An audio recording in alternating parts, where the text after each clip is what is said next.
Chapter 453. Second chapter. I'm still missing 1,000 words. I'll complete them tomorrow. Ah, good, good, good. Cut off all ties, cut off all ties. Xiao Xingyan laughed 3 times. His eyes flickered, and the murderous look in his eyes became more and more intense. He suddenly waved his hand and shouted, "Men, kill these traitors as soon as possible. Don't leave them alive. Kill them without mercy." The white-robed swordsman behind him rushed forward with a loud bang. Han Fei Yun's body floated backwards after he had cut off his ties with Mu Shuetong. He then whispered, "The situation is dangerous. I'm afraid that there's a traitor among the 7 swordsmen. The odds are against us. You must protect the little princess. Then look for an opportunity to break out of the encirclement. The Silver Blizzard City is close at hand, but it's out of reach. So you must turn around at full speed and return to the Tianxiang City to look for Jun Wui and Jun Moxie. They're the only ones who can truly help us now. We'll try our best to hold them off for a while. Remember, this matter concerns the future of the little princess and the Silver Blizzard City. So we mustn't fail." By the time he finished speaking, the silver-clothed swordsmen had already surrounded him. Each and every one of them had a gloomy expression on their faces. Their gazes were ferocious as they mercilessly drew their swords at the few elders whom they had met day and night. Xiao Xingyun whistled, and 5 white-bearded old men took the lead. Their swords split into 2 colors and shot forward like a flood dragon. Shen Xian is a grade 2 snow swordsman. The 3rd elder, Han Fei Yun, blurted out in surprise. These were the 5 gifted experts of the Silver Blizzard City. These 5 people had suffered chi deviation at the same time due to an accident. However, the 5 of them were extremely tenacious, and they had actually taken a different path. With the help of a strange and evil Xian Qi, they had forcibly opened up a new meridian route to circulate the Xian Qi in their bodies. Their meridians had been blocked because of the cultivation deviation, but they had suddenly become unobstructed on the day of their success. Therefore, each of these 5 people had the strength of a grade 2 snow swordsman like Shen Xian. However, each of them had the strength of a grade 2 snow swordsman like Shen Xian. Furthermore, it had the strange ability of being cold and hot at the same time. However, 15 years ago, in order to make up for the flaws in their cultivation method, the 5 of them traveled to the distant desert.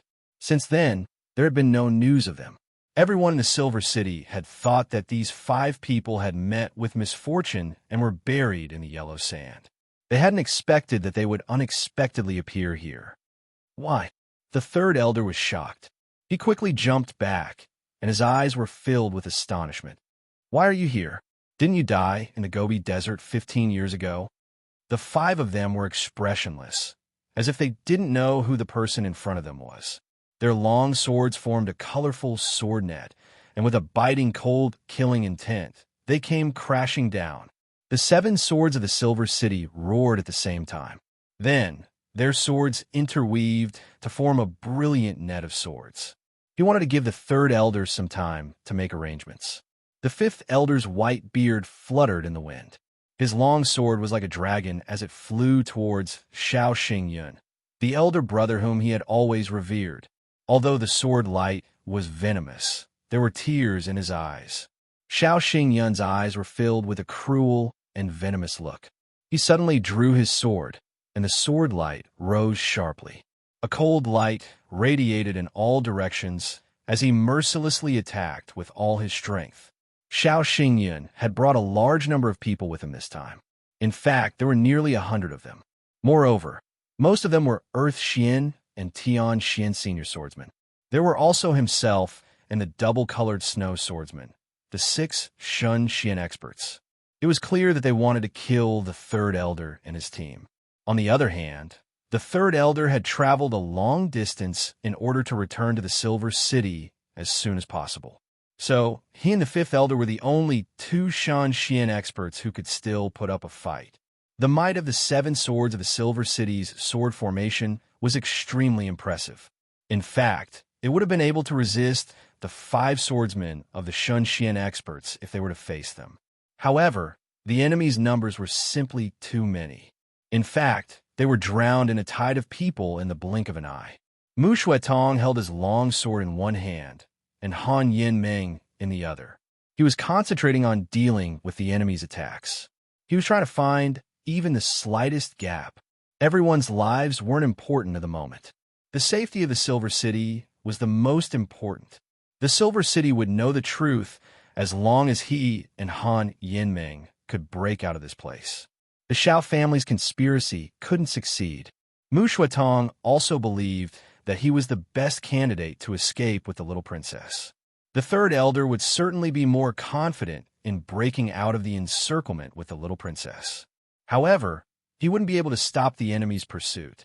Moreover, Xiao Xingyan was bound to keep a close eye on the third elder. So, the third elder wouldn't be able to escape far even if he were to take advantage of the opportunity to break out of the encirclement. Therefore, the only option left was to sacrifice the strongest person in the team in order to buy as much time as possible. Then, he would be able to escape with the little princess. However, this wasn't the time for pleasantries. Therefore, Mu Shuetong immediately understood the meaning of the third elder's words. Han Yinming looked around at the people who were engaged in a life-and-death struggle. She was extremely sad in her heart. Every face here was familiar to her. Everyone here had treated her like a precious jewel. They had hugged and kissed her when she was a child. In fact, everyone here could be said to be her family. However, one of her two groups of family members had betrayed her.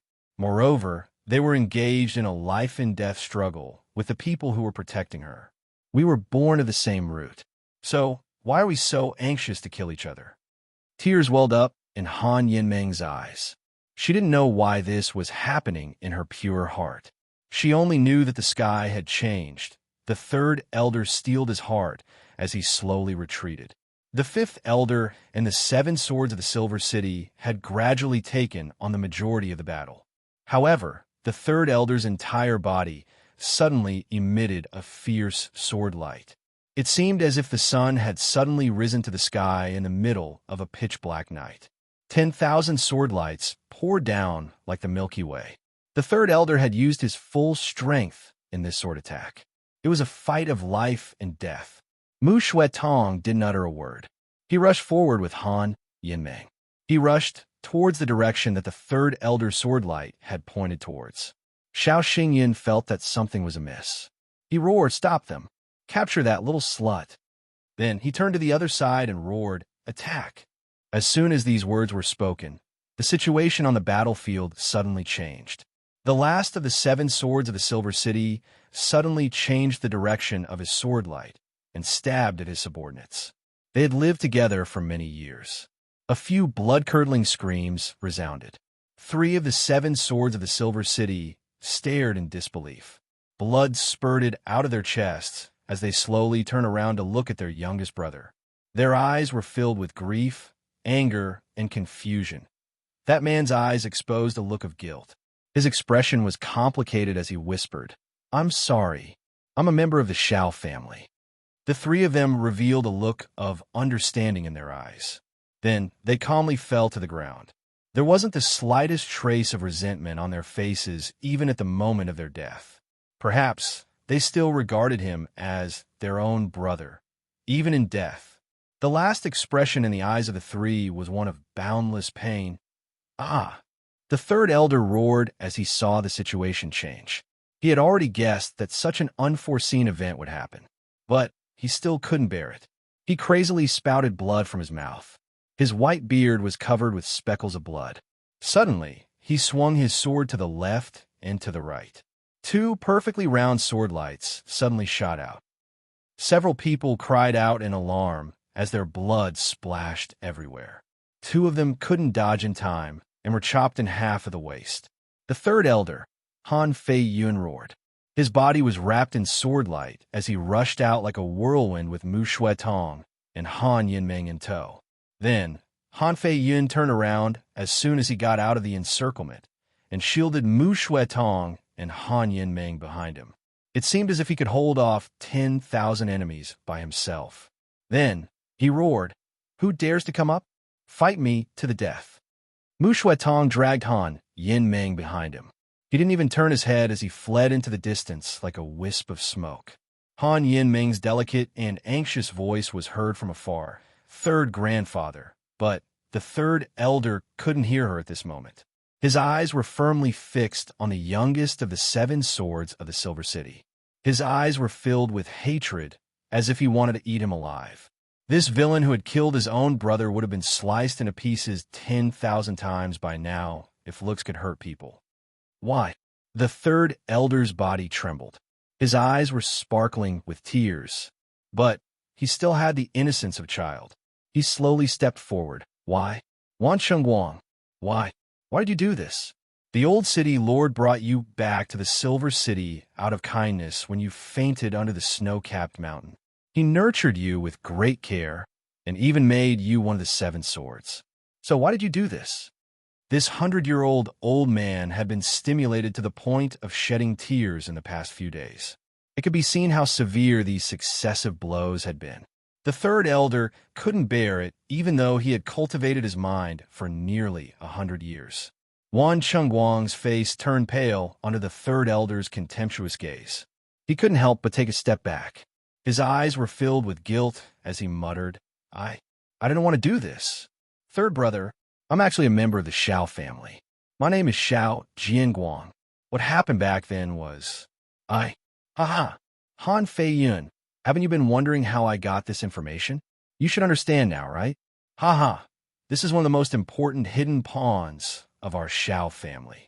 And our Shao family doesn't only have one hidden pawn. Han Fei Yun, your Han family is done for.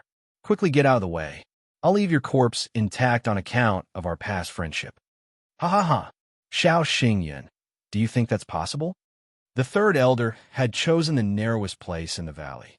1 man and 1 sword were coldly facing each other. It was obvious that he had made up his mind to die. Kill, as quickly as possible. We must capture those 2 who escaped. Otherwise, the consequences will be unimaginable. Shao Xingyun waved his hand. His face was full of murderous intentions. The 3 remaining members of the 7 swords and the 5th elder were covered in blood. They fell from the sky and staggered to stand side by side with the third elder. Their gazes were resolute and cold. They didn't look at that traitor anymore. He's not worth looking at. The crowd swarmed forward. The third elder roared, Stop them with all your might. Don't let them cross the line. The 4 of them agreed at the same time. Their gazes were resolute. They brandished their swords as bright as snow, and the sky was filled with bloody light. They were doomed to die today. But they wouldn't sacrifice themselves lightly. They would fight for the little princess as long as they had a breath left in them. The more time they had, the more hope they had. For the future of the Silver City. For the future of the Silver City. Both sides clashed like a whirlwind. The blood slowly dyed the ground like plum blossoms. Then it gradually gathered into a ball. Then it slowly converged into a small stream. Chapter 454. 2 chapters in 1. 7,500 words. My debt has been replenished. Mu Shuetong was holding the Silver City's little princess, Han Yin Meng, with 1 hand. He had exhausted all his strength and was running at full speed over the snowy ground. He didn't even dare to look back because he knew that his speed would inevitably slow down if he were to turn his head, even if it was only for a moment. In fact, there was a possibility that he would be overtaken even if it was only for the blink of an eye. Then, the sacrifice of the third elder and the others would have been in vain.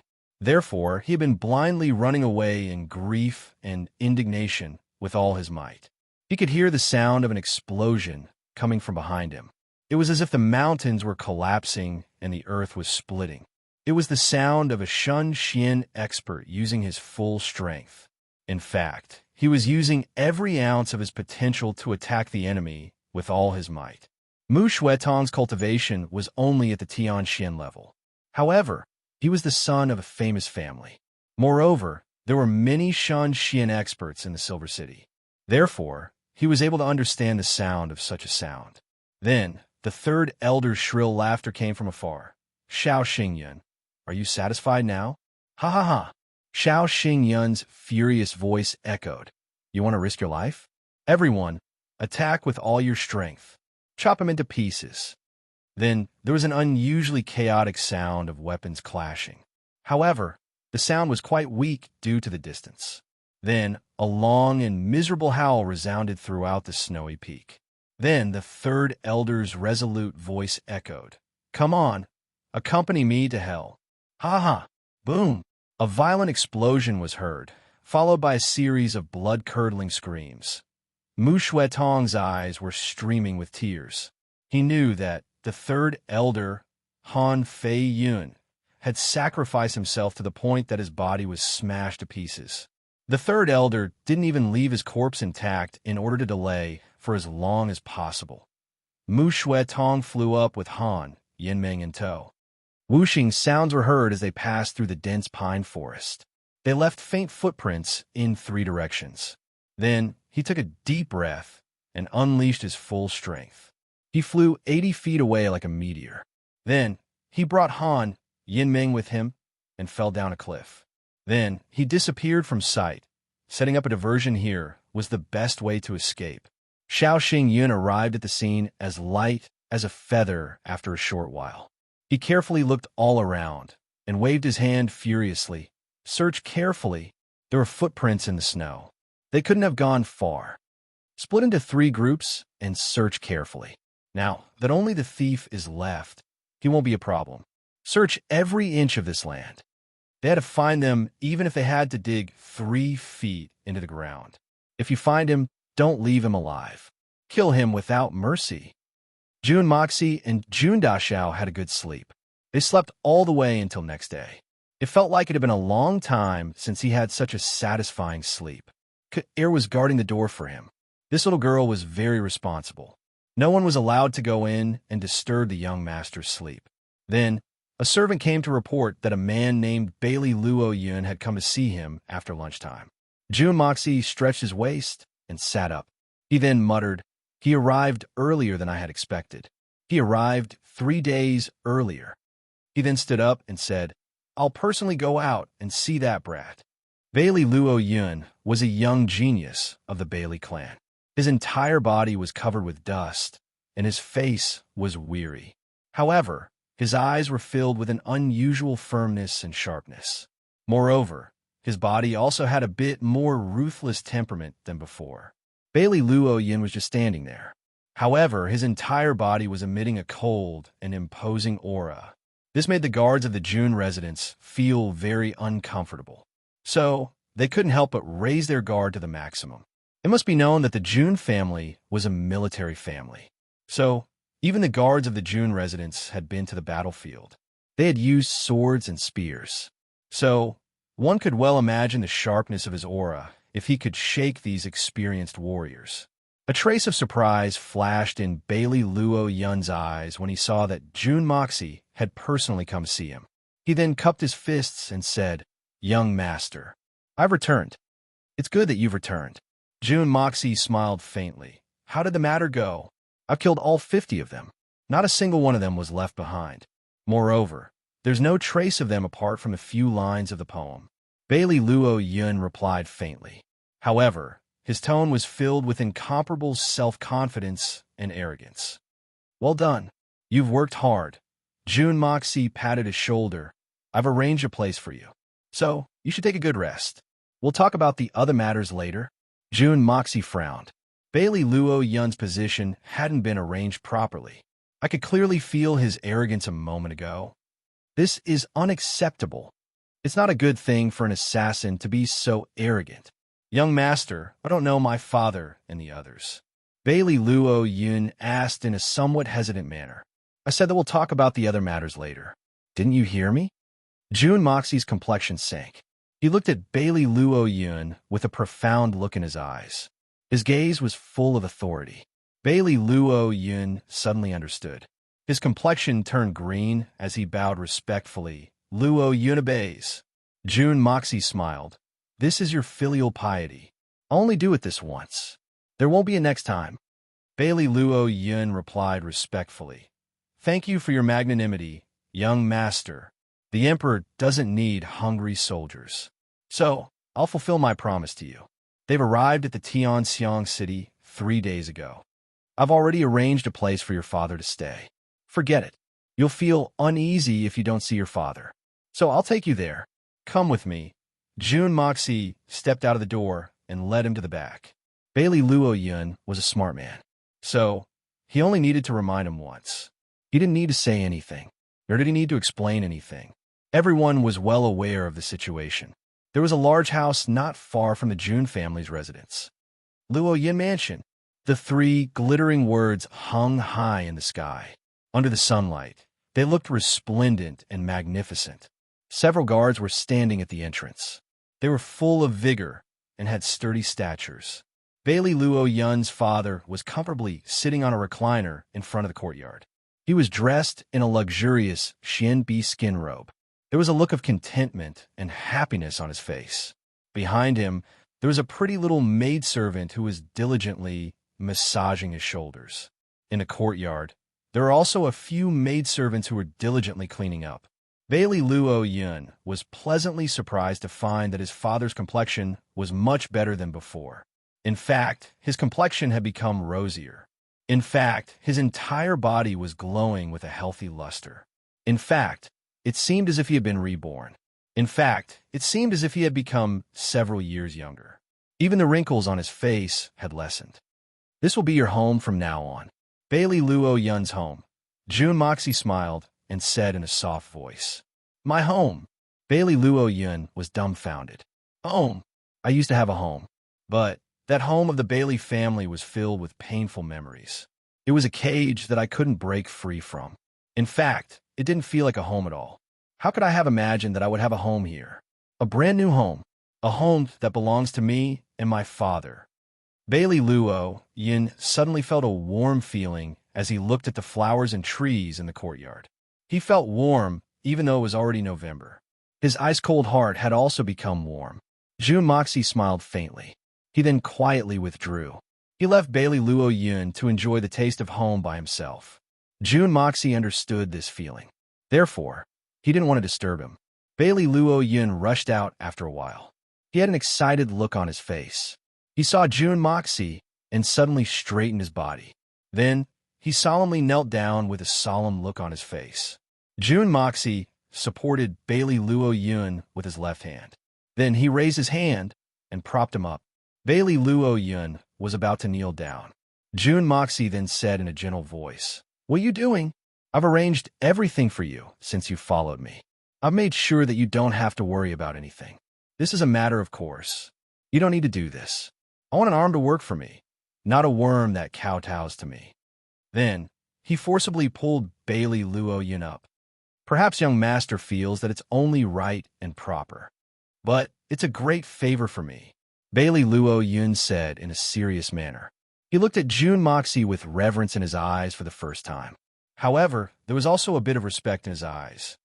"That's not necessary. Luo Yun, you're a sensible man. So, I don't need to say much. You understand. Let's get straight to the point. I'll be frank with you. I won't do this for you if you, Bailey Luo Yun, are useless. As for you, you have to recognize that your value is not as simple as a house. We must move unhindered across the world together. What I need is your ability. Remember what I've said before. This is the only time. There won't be a next time." Jun Moxie said slowly. His words were spoken slowly and plainly. In fact, they were very unpleasant to hear. However, Bailey Luo Yin knew that this was the truth, and it was the most pleasant to hear. Everyone hoped that good fortune would fall on their heads, but they never thought that. You don't have anything. So, why would so many good things happen to you? You don't have any ability. You can't do anything. So, why would you expect others to do anything for you? This is the same reason why someone would give a gift to an official, but they wouldn't give a gift to an old farmer. That's because an official can get things done, but an old farmer can't. Of course, it's a different matter if you fancy the old farmer's beautiful daughter, but understanding is one thing. Being able to say it is another thing. Being able to say it is another thing. And being able to do it is another thing. Which rich and powerful family doesn't have 100 or more talented people? Even the wealthiest person in the world would have died if everyone was given a courtyard and a maid. And they would have been so generous. The June family has so many talented experts. So, why are they taking care of me? Could it be that I, Bailey Luo Yun, am more useful than those old foxes? Or even those Earth Xian experts like Tian Xian? Even Bailey Luo Yun wasn't confident in this aspect.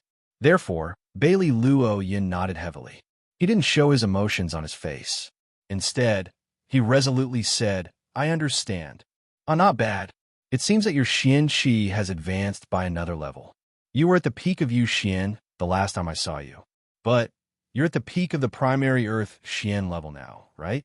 You're only one step away from advancing to the intermediate Earth Xian level. This rate of progress is godly. Jun Moxie sized him up. Then, he asked in a somewhat astonished manner. This is all thanks to the young master's divine pill.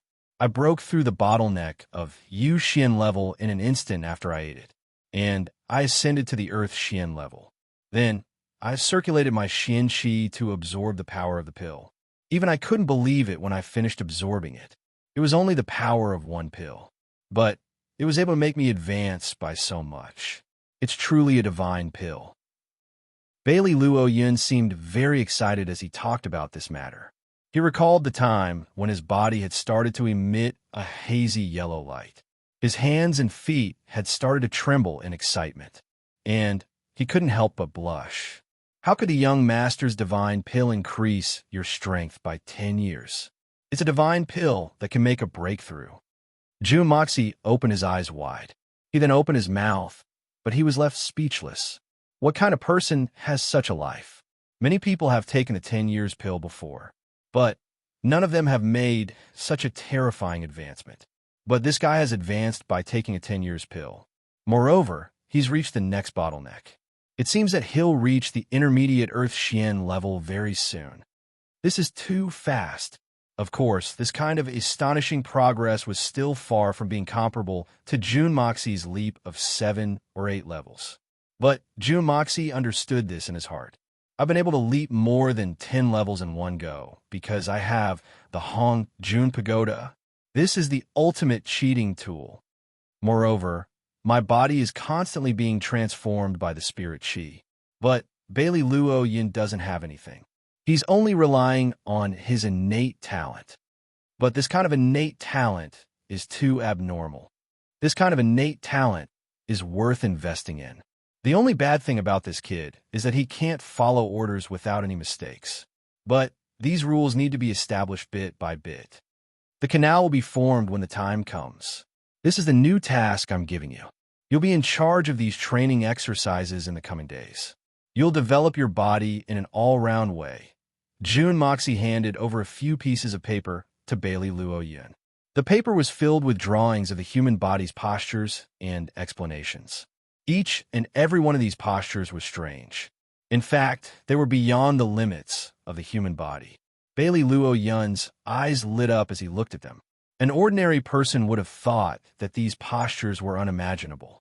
They would have been impossible to achieve. However, Bailey Luo Yun was a martial arts genius. So, he possessed an extremely powerful comprehension ability. He could see that these postures contained boundless potential with a single glance. This was the best gift for Bailey Luo Yun since he was extremely eager to improve his strength. Bailey Luo Yun had killed many people along the way.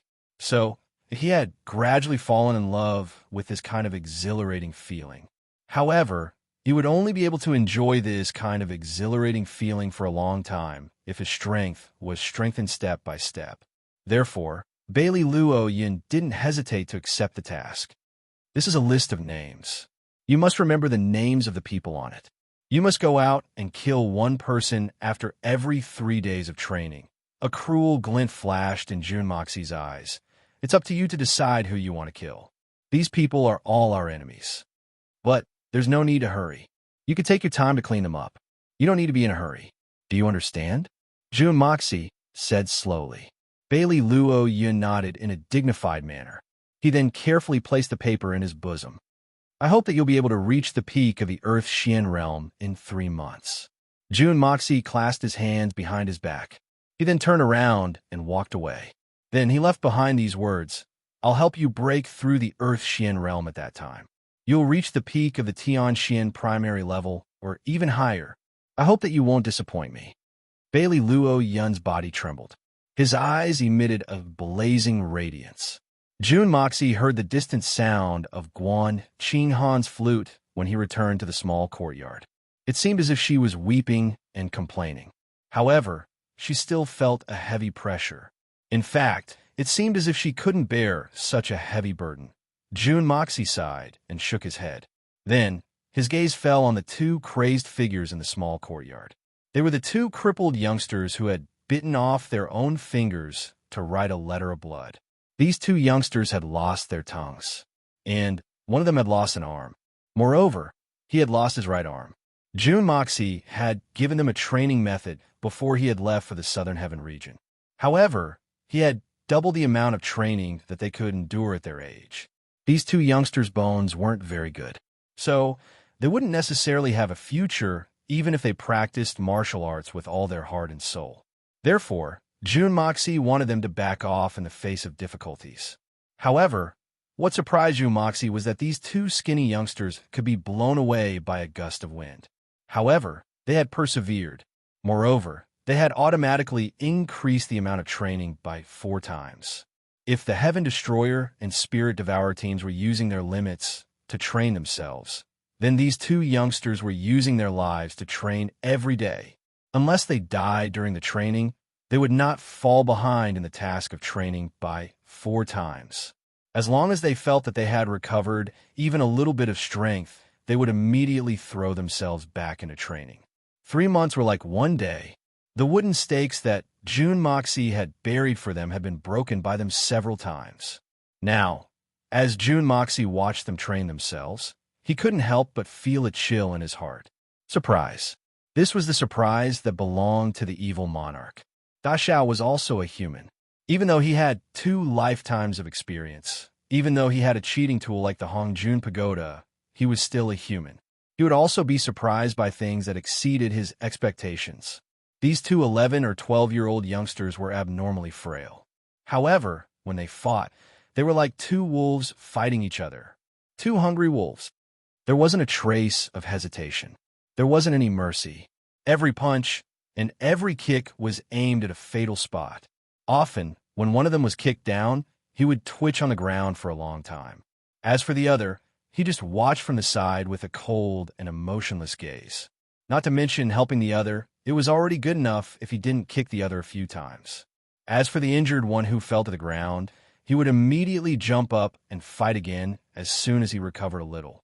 Then, the 2 of them would be beaten black and blue every day. Even their throats, genitals, and chests were the targets of these 2 youngsters. If he didn't care about attacking these places, he would really end up killing people. They knew that the 2 of them should help each other, but now was not the time for them to help each other. Now is the time for life and death. If they couldn't endure the current training, then they would die in the hands of others in the future. If that was the case, then they might as well die in the hands of their own brothers now. The 2's training was simply shocking.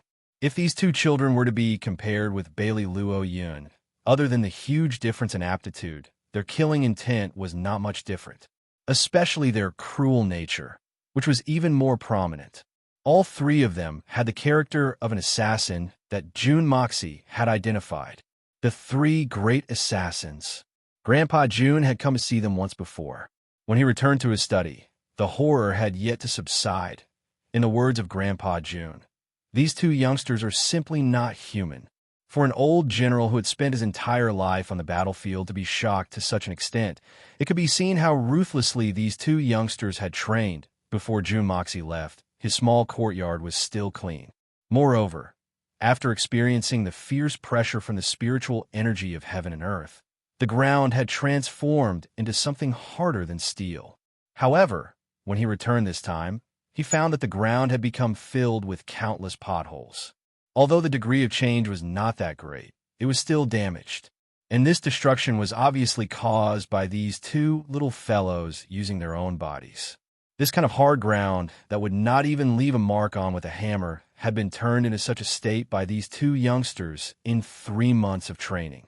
From this, it could be seen how demanding they were on their training. Jun Moxie sighed. He clapped his hands and said, "The two of you come here." When the two youngsters approached, Jun Moxie was surprised to find that these two youngsters had grown taller. Their muscles had also hardened. Their eyes were filled with indifference towards their own lives, causing Jun Moxie to feel even more surprised. The two of them knelt down at the same time and kowtowed. This was their usual etiquette when they saw the eldest young master. The eldest young master had warned them not to do so, but the two of them refused to change. The eldest young master also knew that the two of them were stubborn, so he simply let them be. "Get up, I want to see how much your bodies have been trained." Jun Mo Xie stretched out his hand and used his spiritual sense to explore the meridians of the two men. He sighed softly.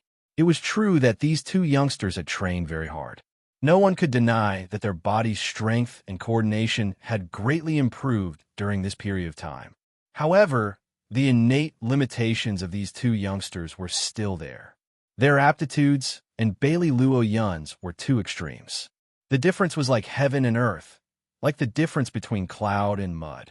Jun Moxie felt that it was necessary for him to refine the medicine again.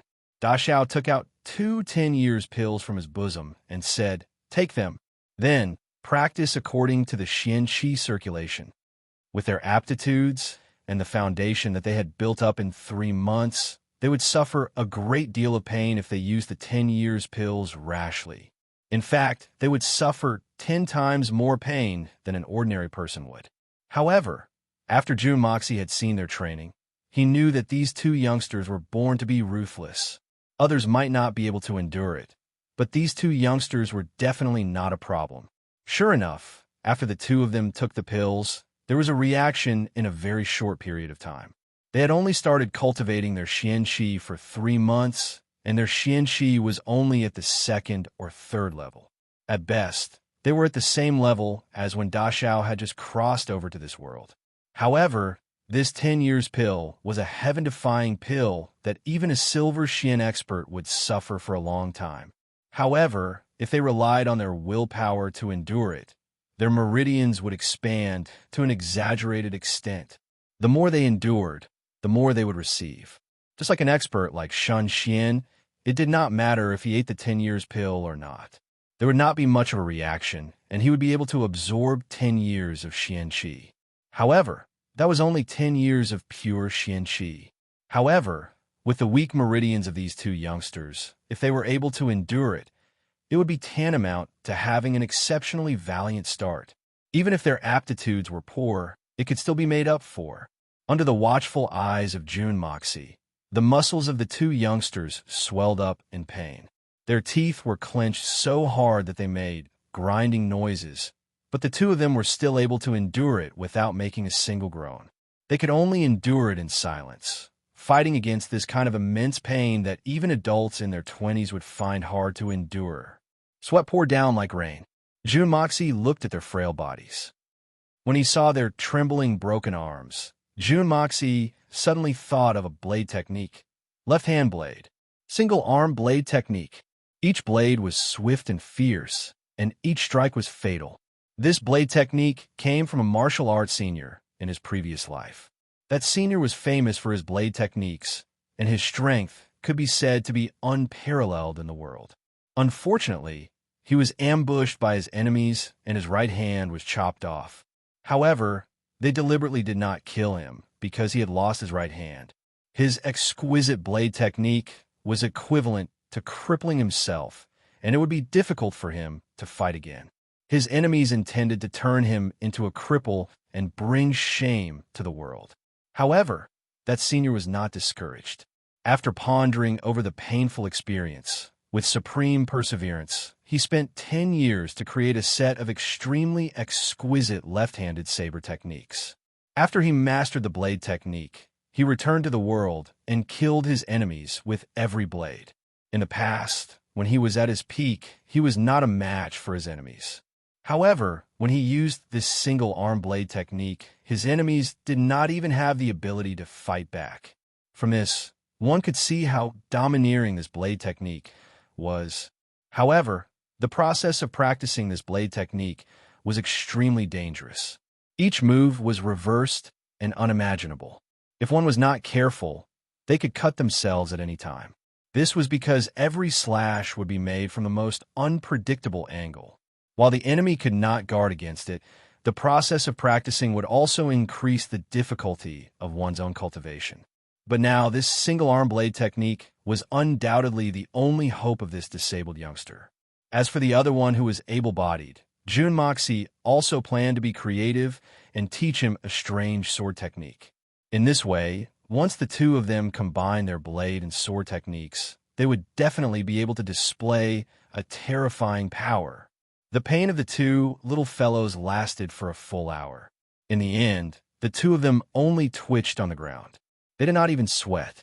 They clenched their teeth so hard that blood flowed out from the roots of their teeth. Every blood vessel in their body was clearly bulging on the surface of their skin. In the end, when the pain finally subsided, the two of them were still clenching their teeth so hard that their muscles were spasming to the point that they could not open their mouths. Jun Moxie's huge and pure spiritual energy surged into them and helped them relax. Only then did the two finally open their mouths and look at each other. Their eyes were bloodshot from the pain, but their eyes were still filled with unwillingness to accept each other's strength. This is a blade technique. Jun Moxie casually grabbed a single blade and held it in his left hand. He swung in the air and said, "Watch carefully." The child who only had his left arm left immediately had a fervent expression on his face. He focused his attention on every movement of Jun Moxie. His eyes were wide open, and he did not even dare to blink, for fear that he would miss a single move. Jun Moxie practiced it slowly. He secretly circulated his xian qi under his feet and left shallow footprints on the hard ground. Then he followed those footprints and practiced it 2 more times. He asked, "Do you understand now?" The one-armed child nodded. Their aptitude was really limited. Naturally, he did not understand the blade technique that he had only performed once. He did not even remember many of the moves. However, he understood Jun Moxie's intention very well. He wanted him to practice his blade technique by stepping on the footprints on the ground. After a while, Da Xiao taught another set of sword technique to the other child and instructed them to practice it well. At this moment, a guard suddenly came to report. The Dugu family has sent an invitation.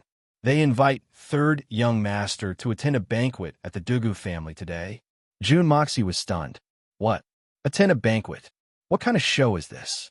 I've been too busy these days because I have been busy with the gathering. I was drunk the day before yesterday and didn't have time to write. I actually stopped updating. Luckily, I made up for the minimum update yesterday and today. Although I didn't have full attendance, I still felt quite comforted. After all, after I stopped updating, I made up for 5,600 on the second day and 1,500 on the third day. Haha, I feel good about myself. For me, who is away from home, to be able to write these words in the midst of the gathering every day, I have to say something narcissistic. I am really awesome. Haha. Chapter 455. Ahem. I've been away from home for the past few days, and I haven't had the time to write. If I don't explode, then I'll be embarrassed to ask for votes. Alas, I've been watching the double monthly votes slip by day, and my ranking has been slipping day by day. My brothers are burning with impatience. I've returned home today, so I've exploded today. I want to make up for the losses of the past few days. Wahaha. Everyone can cast your monthly votes without worry. Tonight, before midnight, 4 o'clock. Could it be that the Dugu family is so anxious to find me in order to discuss my marriage with Dugu Xiaoi? This was the only possibility that Jun Moxie could think of. How would I face this marriage if it's really for this reason? The words on the invitation card were very concise and to the point. There is only one sentence in total. The Jun family's Mo Xie is invited to the Dugu residence for a meeting. The signature was unexpectedly. Dugu Zongheng awaits quietly. The handwriting was very rough and almost ugly, but the strokes of the writing were full of hostility, bold and uninhibited. It was written by Dugu Zongheng himself. This was an unusually simple invitation card, but it showed the importance and anger of the Dugu family towards this meeting. Old man Duga Zonghung had personally signed his name. This had clearly explained this point. But the wording was short, and it went straight to the heart of the matter. It was obvious that the Dugu family was extremely reluctant and helpless towards this meeting. Da Xiao secretly thought, could it be that the Dugu family wants to establish the little girl status in addition to discussing the marriage between me and the little girl? After all, the little girl had returned home in public with a big belly. This wasn't a joke, but anyone who was observant would be able to see through the strangeness of this matter. How could she have such a big belly when she was only 2 or 3 months old? But no matter what the truth was, the little girl's reputation and integrity were certainly ruined. And this was something that Jun Moxie was quite touched by. The Jun family and the Dugu family were well matched in terms of social status. In fact, they were a perfect match for each other. However, the Dugu family would never allow their only granddaughter to become someone else's concubine. Even if they were well aware that the little girl was still a virgin and that the young Master Jun's only woman was Guan Qing Han, they wouldn't care about this. Establishing the little girl's status as the first wife was very important. To put it bluntly, although Guan Qing Han had saved Da Xiao with her chastity, she was still Da Xiao's sister-in-law. Even if Da Xiao were to marry her, Guan Qing Han's delicate status would not allow her to become Jun Moxie's first wife. The little girl had always been on good terms with Guan Qing Han. If the little girl became the first wife and Guan Qing Han became the concubine, it would be a good thing for everyone. Jun Moxie frowned. This should be the reason why the Dugu family is so anxious to find me, right? But no matter what, Dugu Zongheng seems to be looking for the wrong person. He should be looking for Jun Zhantian, not Jun Moxie. After all, Jun Zhantian is the head of the Jun family. Especially when it comes to the marriage of a descendant, Grandpa Jun should be the one to personally take care of it. Moreover, Jun Moxie is not someone that Dugu Zongheng can face directly. His level is not high enough. Even if Da Xiao is in the limelight and has a rampant battle record, his level is still not high enough. This has nothing to do with one's strength. This is the level of worldly wisdom. Da Xiao may be a person of 2 lives, but he is still a young boy when it comes to worldly wisdom. He is not an expert in this kind of life event. Jun Moxie held the invitation card, not knowing whether to laugh or cry. When Jun Zhantian found out about this, he curled his lips and said disdainfully, "Little grandson, what's so strange about this? It's probably because that old man Dugu Zongheng was roared at by his family's tigress. That's why he has no choice but to do this. I reckon that his family's tigress wants to see you in person, and that old man Dugu Zongheng doesn't dare to refuse you. So, he invites you, but you're unwilling. That's it. I've always seen you as daring as the heavens. But how come you're so timid today? Well, get out of here. Don't disturb this old man's cultivation." It must be said that Grandpa Jun and Dugu Zongheng had known each other for a lifetime, so they had a thorough understanding of each other. It only took him a moment to deduce the truth of this matter. This speculation was not only close to the truth, it was completely consistent with the truth. The old man's last sentence mercilessly drove out his paranoid grandson. He then continued to meditate and meditate on the Great Way. It was rare to have such an opportunity to make a breakthrough. How could he not stabilize his realm in the shortest time possible? Jun Moxie smiled bitterly. Suddenly, he noticed a thick stack of papers on Grandpa Jun's desk. They were all folded and unfolded. It was obvious that these were all secret reports sent by eagles. The topmost one read, "The county magistrate of Qingshui County of the Western Capital was killed in his home. It is suspected that he was killed by the assassin Lu Yun." The killer only left behind a poem. "Good and evil will always be rewarded. Justice cannot be allowed to fall. If you want to find the killer, ask Lu Yun." Jun Zhantian's reply was, "Quickly investigate." The next piece of information was the same. Jun Moxie counted and found that there were exactly 50 of them. Not one more, not one less. It was exactly the information on the 50 people that Bailey Luo Yun had killed. Jun Mo Xia couldn't help but sigh. Such an efficient intelligence system was so outstanding that it left one speechless. Bailey Luo Yun had only just arrived in Tianxiang, but everything he had done had already been gathered here. Moreover, it seemed like Grandpa June had already read through it. This meant that this intelligence had arrived even earlier than Bailey Luo Yun. It was a pity that although these intelligence agencies were under the direct control of the June family, their true master was the Tianxiang Empire and not the June family's own power.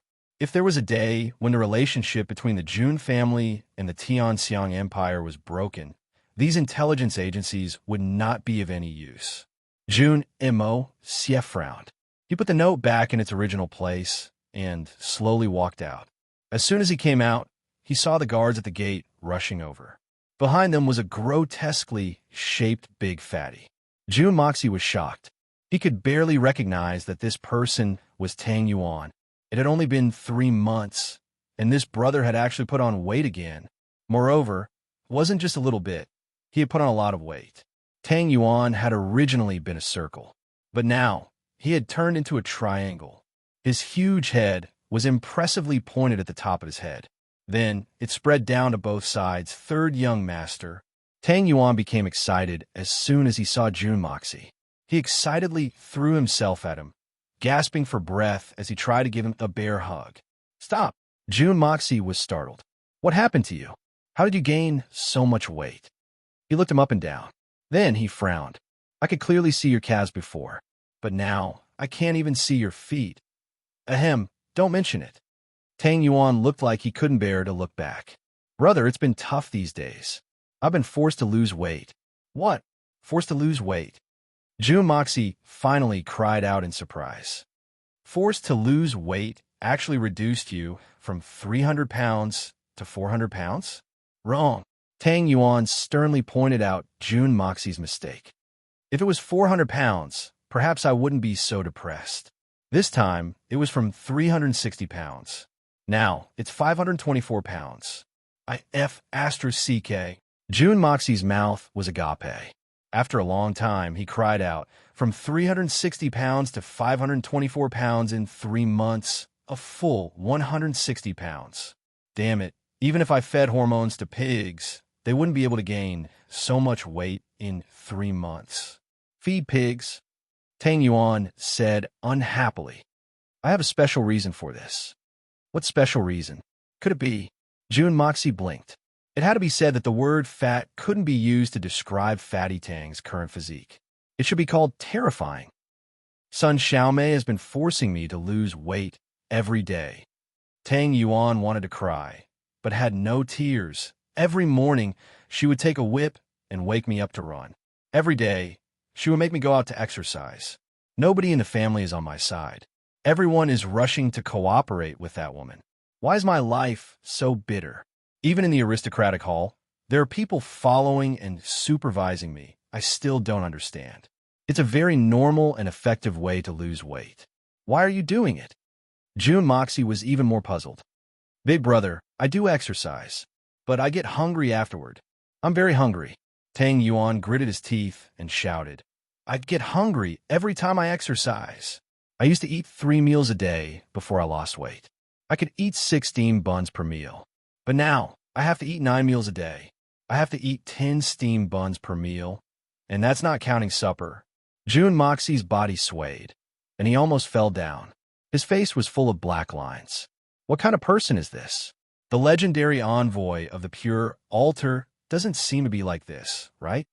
Indeed, there's a reason to be fat. June Moxie nodded repeatedly. He had a look of amazement on his face. No wonder such a big miracle happened in these 3 short months. There's a reason for it. It's such a powerful reason. It would be strange if you don't get fat. That's right. Tang Yuan sighed and stroked his belly. I used to be able to carry my own belly, but I can't carry it anymore. It seems that you still need to exercise further. June Moxie sighed. I still need to exercise? If I were to continue training, I would have broken through 600 gene. Tang Yuan unhappily rolled his eyes, but then became excited again. However, third young master, we have truly created a miracle. In these past 3 months, every single one of your pills has been auctioned for a sky-high price. Moreover, the current record is still being broken. Now, The few bottles of medicine that you left for me before you left have already turned into 900 million shining silver taels. Moreover, this money belongs to the aristocratic hall. The young prince's share isn't included. He's already given away his share. What? 900 million? 900 million? June Moxie was thoroughly shocked by this huge number. Da Xiao wasn't someone who hadn't seen money before. He had known that those pills would be very popular in this world. But he hadn't expected that they would be so popular. I can refine 8 or 10 bottles of those pills at any time. So, I can make hundreds of millions of silver taels with just a flick of my finger? Isn't this world too crazy? Is it so exaggerated? Chapter 456. Explode today. Second update. Third update in progress. Fourth update in progress. Isn't it just a pill? We have plenty of that stuff. June Moxie curled his lips in disdain. Sell it. The more popular it is, the better. I'm relieved to hear that. I've named this bone-tempering pill Reconstruct the Bones of the Entire Body, Reconstruct the Muscles and Meridians, and Advance in an Instant. It's the dream medicine of every profound practitioner.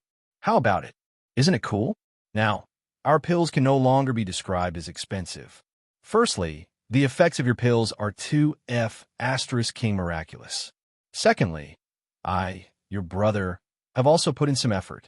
Under my painstaking efforts, the pills we produce have directly become the divine medicine that everyone yearns for. Fatty Tang smiled. His belly slapped the ground. He was overjoyed as he said, I've designed another line for this new pill. Listen to it. Are you still worried about your mediocre aptitude? Are you still worried that you can't compare to your peers no matter how hard you try? Are you still worried that you can't advance in an instant? Are you still worried that you can't become a strong practitioner? Come, please take the Reconstruct the Bones of the Entire Body, Reconstruct the Muscles and Meridians, and Advance in an Instant. It's the dream medicine of every profound practitioner. Take it, and you'll be a genius for the rest of your life. Come, what are you waiting for? Opportunity knocks, but won't come again. The divine medicine will be auctioned for only 7 days. Don't let your life be filled with regrets. How about it? Not bad, right? Tang Yuan spoke in a proud manner. Then, he saw that June Mocie's eyes were fixated on him.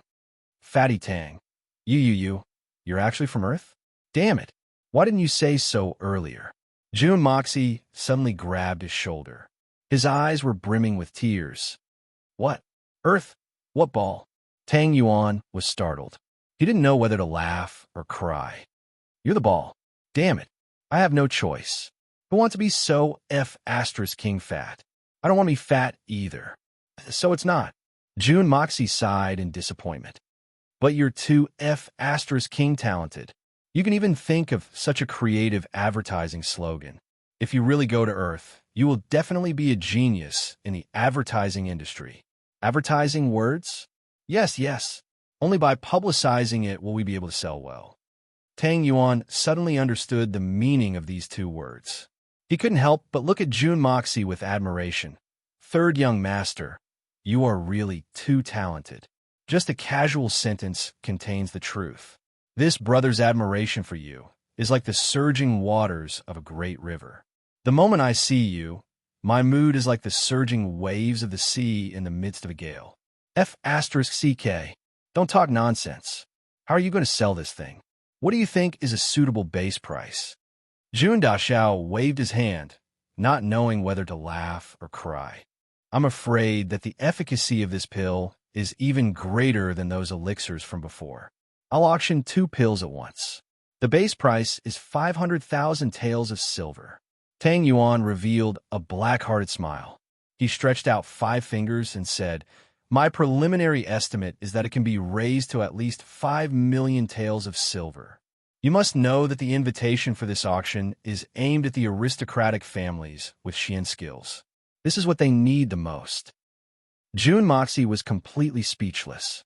He suddenly felt that the person standing in front of him was an out-and-out black-hearted profiteer. 2 small pills, and this bastard actually wants to sell them for a sky-high price of 5 million taels of silver. Moreover, these 2 pills are not that important to me. One must know that in this world, 10 taels of silver is enough for a family of 3 to live comfortably for half a year. This period of time is really *king satisfying. It's too satisfying. Tang Yuan's eyes were filled with the radiance of silver. I've always dreamt of this kind of life. I would wait comfortably, and then I would only care about counting the shining white tails of silver. Damn it, I didn't expect that I wouldn't be able to count the tails of silver. Instead, I would count the silver notes. I count the silver notes every day until my hand cramps. It's really satisfying. I count them by myself every night. And I count them until the middle of the night. It's so refreshing. You are too great. Jun Moxie was utterly defeated. He had never thought that he would be left speechless by someone one day. Moreover, the aristocratic hall's income wouldn't even need to be exchanged for silver. Even if it were exchanged for 10 or even 100 taels of silver, it would still be enough for Fatty to lose weight in one night. After all, it would be enough to fill a room full of silver. And Tang Yuan's body would lose at least a few dozen kilograms of flesh if he didn't die from exhaustion after counting the taels of silver. This guy won't be able to eat it back, no matter how much he eats. Jun Moxie had just thought of this when he suddenly thought of an excellent method to help Tang Yuan lose weight. And the corners of his mouth couldn't help but reveal an extremely evil smile. Tang Yuan was standing beside him when he suddenly shivered. It seems that someone is scheming against me. Forget it. How many people have been scheming against me these days? I have an expert like Song Shang to protect me. So, why would I care about other people's schemes? Fatty muttered twice. Fatty, tell all the participating buyers that they must use silver or gold for this transaction. Don't accept silver notes. The auction will be delayed for 10 days. That way, everyone will have enough time to mobilize their funds. Jun Moxie suddenly thought of his own power of gold. It would be better to use other metals to temper the blood of Yellow Flame. Moreover, it would also help Fatty lose weight. What? Cash transaction? Gold. Tang Yuan fainted. Third young master. What do you want this for? That's a huge lump of gold. I have a great use for it. Do as I say. Jun Moxie said in a serious manner. Well, you must have your reasons. I'll go and take care of it.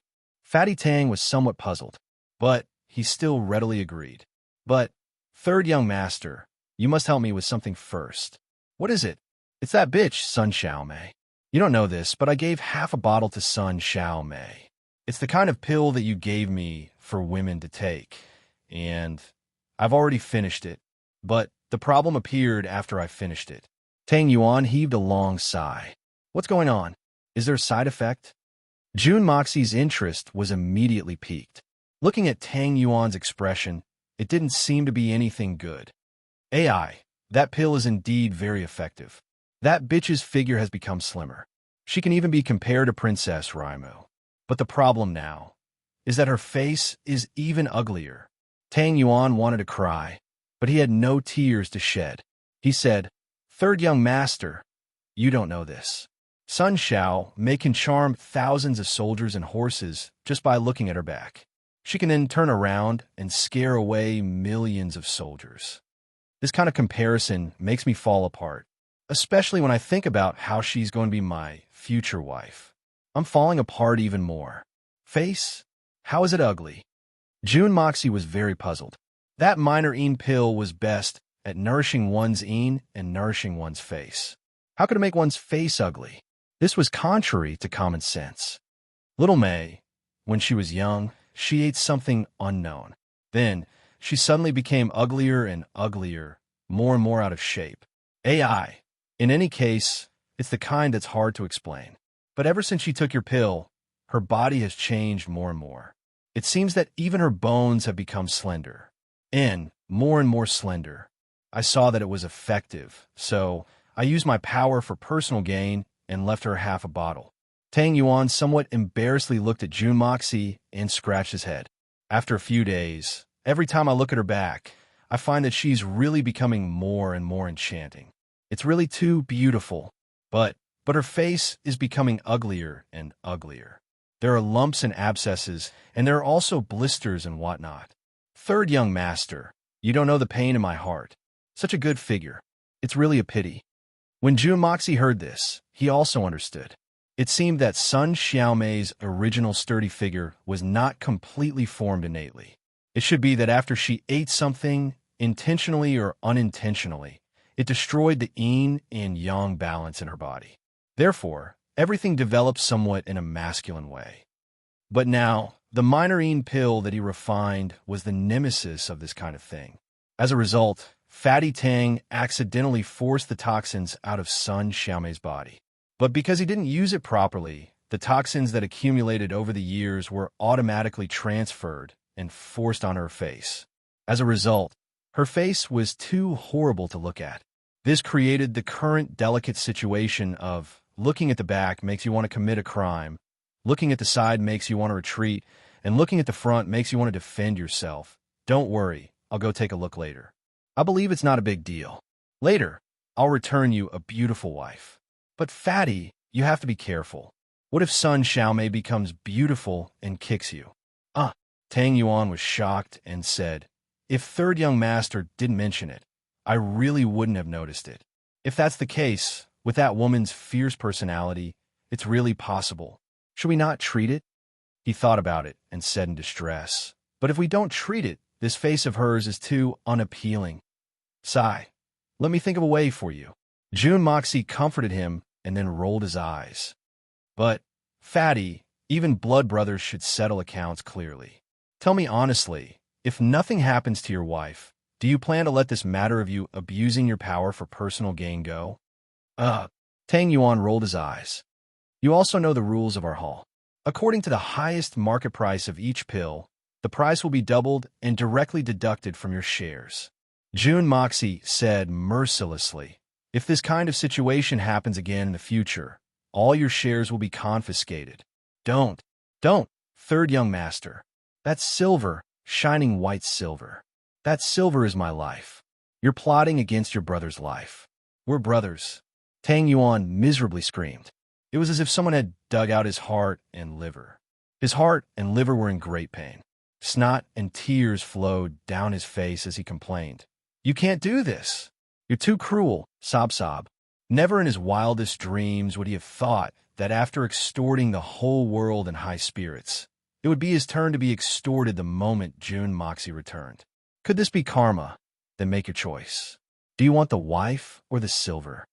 Jun Moxie walked forward with his hands behind his back, ignoring Fatty's pleas. Chapter 457. Today's explosion. The third update has arrived. Isn't that enough?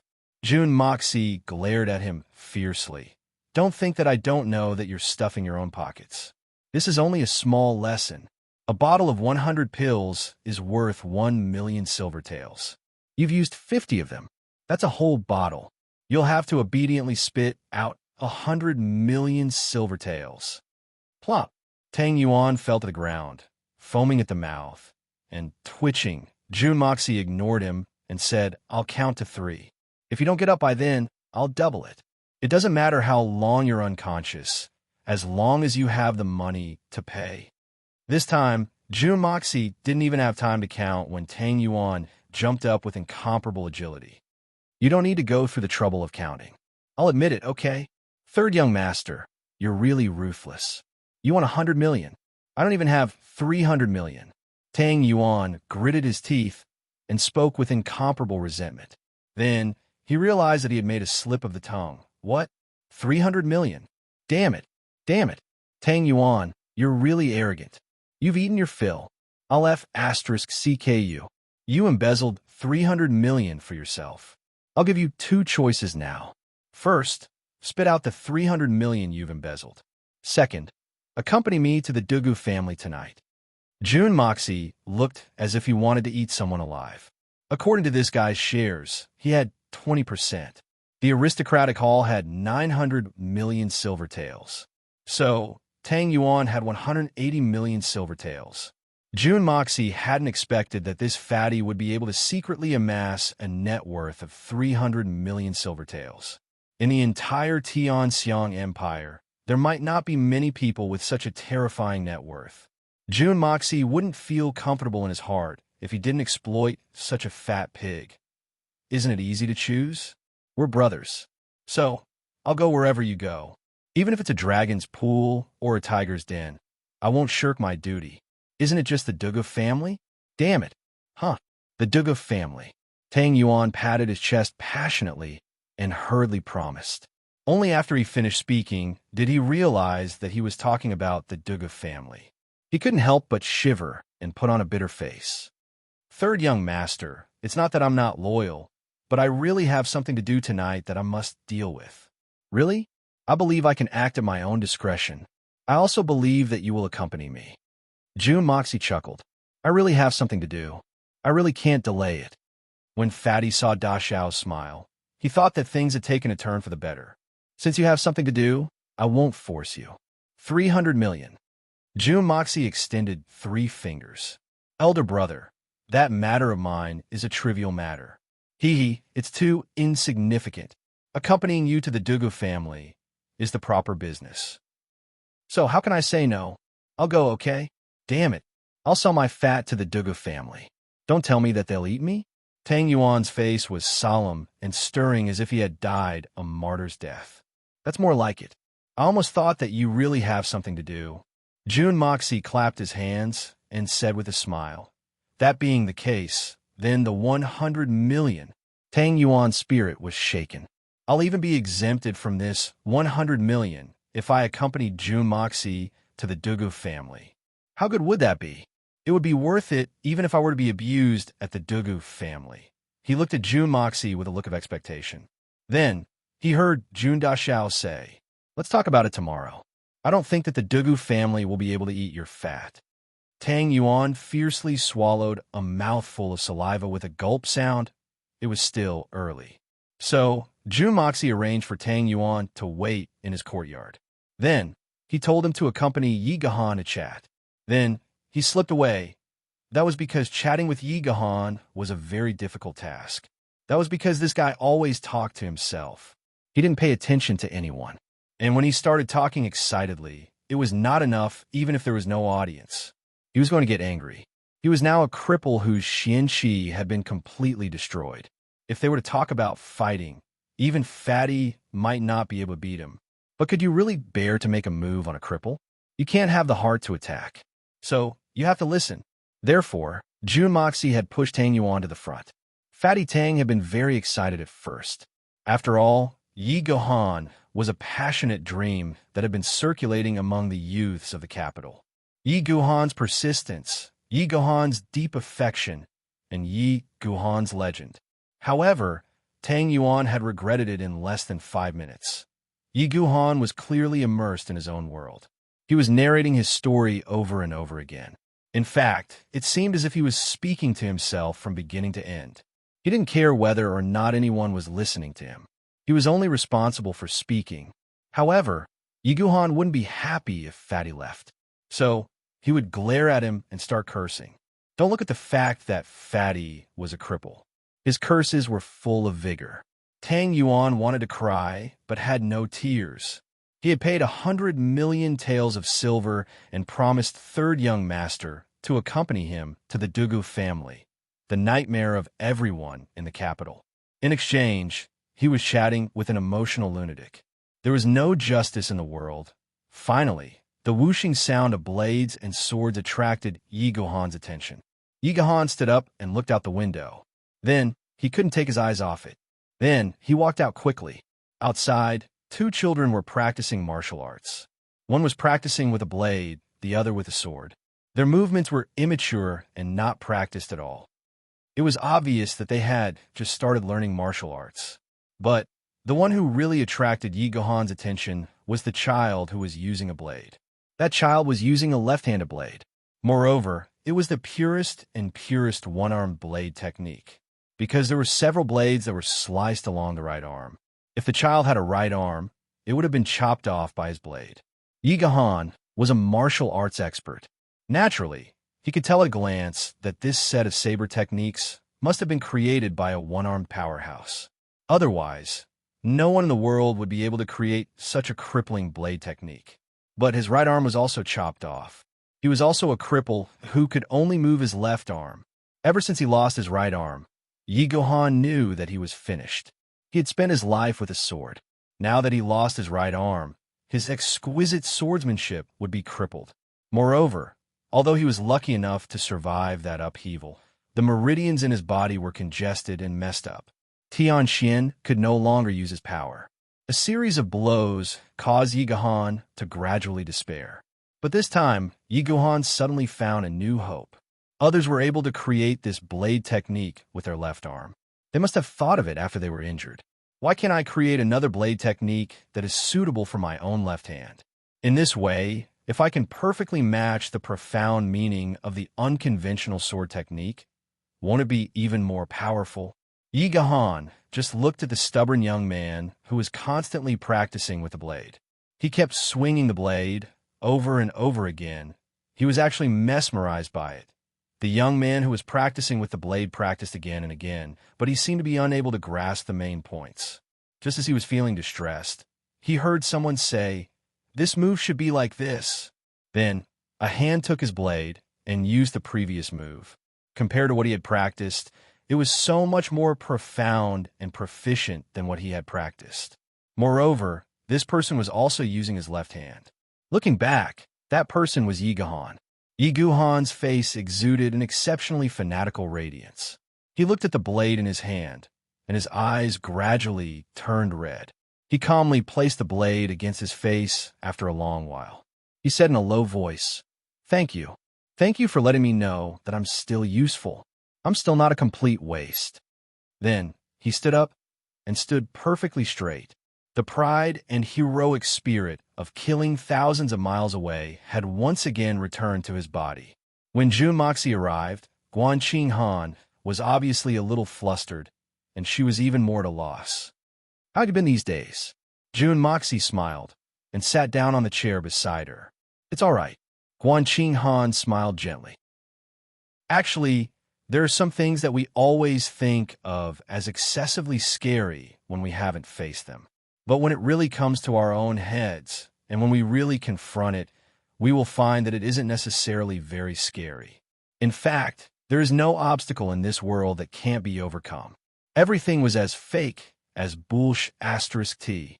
When you're no longer afraid, it will be even easier." Jun Moxie thought deeply and said, "This time is no exception, understand?" "Yes, I really didn't expect this, and I never dared to have such an extravagant hope that this matter would pass in such a way." Guan Qing Han gently nodded and said with a sad smile, "I originally thought that I would never be able to overcome this obstacle. At least, I wouldn't be able to overcome it." "No, this matter isn't over yet." Jun Moxie smiled, "because you haven't completely overcome your own obstacle. Right now, the third uncle is preparing for the grand ceremony of receiving his daughter. The third uncle wants to officially announce this matter to the world. Afterwards, because Guan Qing Han will be the daughter of the Jun family and will no longer be the eldest granddaughter-in-law. If anyone dares to use this matter to cause trouble, then they will become the Jun family's mortal enemy. And if they become the Jun family's mortal enemy, then they will have to accept the fate of being ruthlessly annihilated. Foster father is very considerate." Guan Qing Han was moved and sighed. She looked at Jun Moxie with her bright eyes and said, "But you don't think things through properly. Why do you say that?" Jun Moxie stared blankly. "I heard that Mei Gao Jie and Kong Lingyang were killed. Did you do it?" Guan Qing Han looked at him in a somewhat reproachful manner. Those two old gentlemen were somewhat pedantic, but they were very upright people. Moreover, they were brilliant in literature and had a straightforward temperament. They had devoted their entire lives to the country, so it's too much to kill such good people. You still don't understand. Sometimes, especially when good people were doing bad things, no matter what their original intentions were, the impact they caused would always be huge. The better the character of such rotten scholars, the greater the disaster they will cause. They will directly or indirectly hinder the progress of the entire human race. You won't understand what I'm talking about. Jun Moxie heaved a long sigh. He couldn't help but think of his beloved motherland. Chapter 458. The four great inventions of ancient China were brilliant. The 100 schools of thought flourished. The Qin and Han dynasties were tyrannical. The proud son of heaven, Genghis Khan, had almost conquered the entire world. But in the days that followed, the arrogance of the corrupt scholars and the narrow-minded thinking of the heavenly empire had led to the country's seclusion. The foreign enemies had advanced by leaps and bounds, but they only knew how to remain stagnant. They had allowed others to take their inventions and strengthen them, and then use them to attack them. They had finally suffered a great loss. This had also led to the current backwardness of the country, be it in terms of military or economy. They were struggling to catch up with others, and were not ahead of the world. All these causes and effects were due to the contributions of those learned scholars. Were these people bad people? No. Each of them was upright and self-restrained, and their temperaments were old-fashioned and arrogant. Their characters were unquestionable, and they were all good people. But they were the main culprits of the backwardness of the country. Jun Moxie would sigh every time he thought of that sad and helpless history.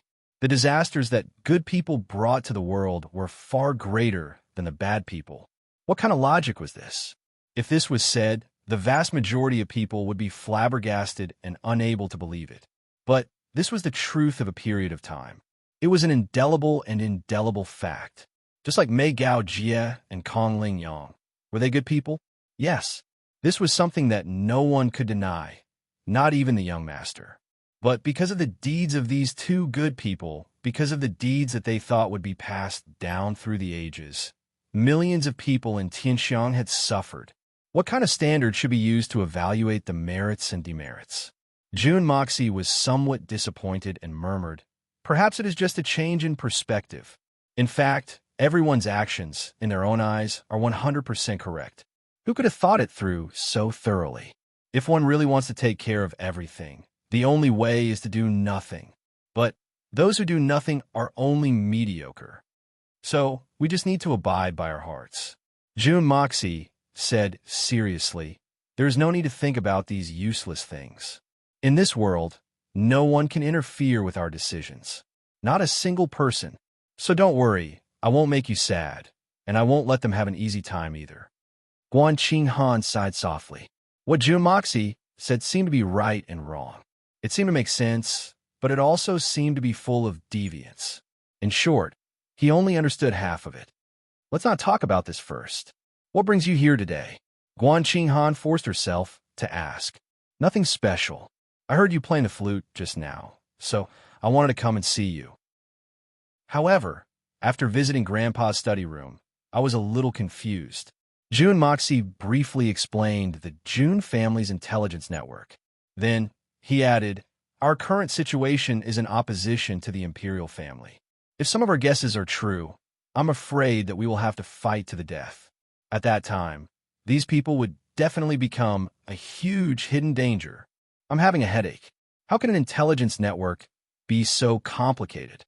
"I see." Guan Qinghan frowned and thought for a while. Then, she said, "If the Jun family and the imperial family stand on opposite sides, then how will the imperial family deal with these people who originally belonged to the Jun family? Will they trust these people? I don't think they will. They can only kill these people.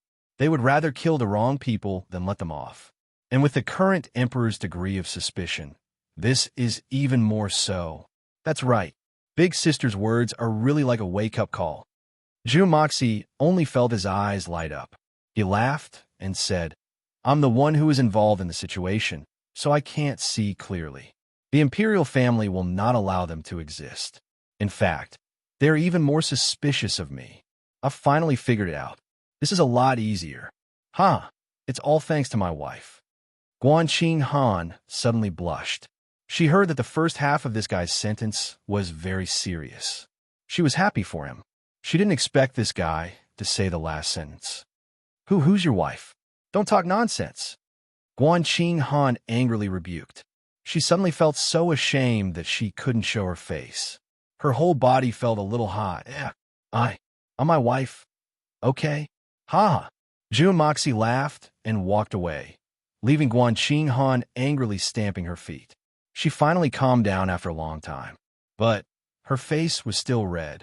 The sun was setting in the west. June Moxie carried the gift box. He was accompanied by Fatty Tang. He was accompanied by a few guards. They were escorted in the direction of the Dugu family. Tang Daxiao was sitting in a soft bag. He was swaying as he followed June Moxie. Soft bags were meant for traveling in the summer. But Tang Daxiao was the only one in the entire continent who would sit in a soft bag in the middle of winter. Not to mention Tianxiang City. However, Tang Yuan couldn't do anything about it. His body was growing larger by the day, and the original sedan at home couldn't be used anymore. He hadn't even gotten a new one out yet. The last time he went out in the sedan, he suddenly fell out of the sedan with a plop before he could even walk half the distance. He fell to the ground in a daze. The sedan's chassis couldn't bear his terrifying weight and couldn't bear the burden. June Moxie felt that it was urgent to help Fatty lose weight. If he continued to gain weight at this rate, then he would probably die of obesity. If he was fat before, then it was normal. But now he was obese. In fact, he was in the middle or late stages of obesity. This was terrible. His life would be in danger at any moment. Unfortunately, there were no weight loss pills in the Hongjun Pagoda. This made June Moxie very helpless. Do I really have to use a knife to peel off all the fat and fat from Fatty's body? The four bears were already drenched in sweat by the time they reached the door of the Dugu family. They were gasping for breath. When Tang Daxiao finally struggled to get down from the palanquin, the four bearers felt as if they were going to collapse at any moment. Carrying a palanquin for others was a way to earn money. But carrying a palanquin for this young master was simply asking for their lives. For a moment, the four bearers felt the urge to resign. Fatty's weight was growing at a terrifying rate. He was around 150 pounds just a few days ago. Although he was much heavier than the average person, the four bearers could still accept it. After all, Fatty's salary wasn't low. In fact, it was 3 times that of his peers. Although the 4 of them were tired, they still received envious looks from their peers wherever they went. But now his weight had increased by almost half. The 4 bearers felt as if they were carrying a wild ox.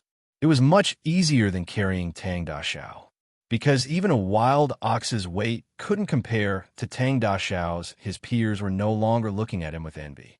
Instead, they were looking at him as if they were watching a show. As June Moxie had expected, the Dugu family had given him a show of strength the moment they arrived. There was no one at the door to welcome him. He handed over the invitation and waited for a long time. Then, a panting guard ran over and said, "The old master has invited young Master June in." June Moxie replied with an "Oh, why isn't anyone coming out to welcome me?" The guard couldn't help but roll his eyes. "I've already made it so clear, and you're still hoping for someone to come out to welcome you?" He could only say, "The old master has said that young master is not an outsider. There's no need for such elaborate formalities and fake greetings." June Moxie nodded and said, "Very well. Since we're all on the same side, I won't stand on ceremony. I also have some matters to attend to. Since we're all on the same side, the old master will surely understand. I'll visit another day." Da Xiao acted as if he'd heard the words, "Old master is not home." "Young master, please come another day." He turned around and left without any hesitation. "Damn it.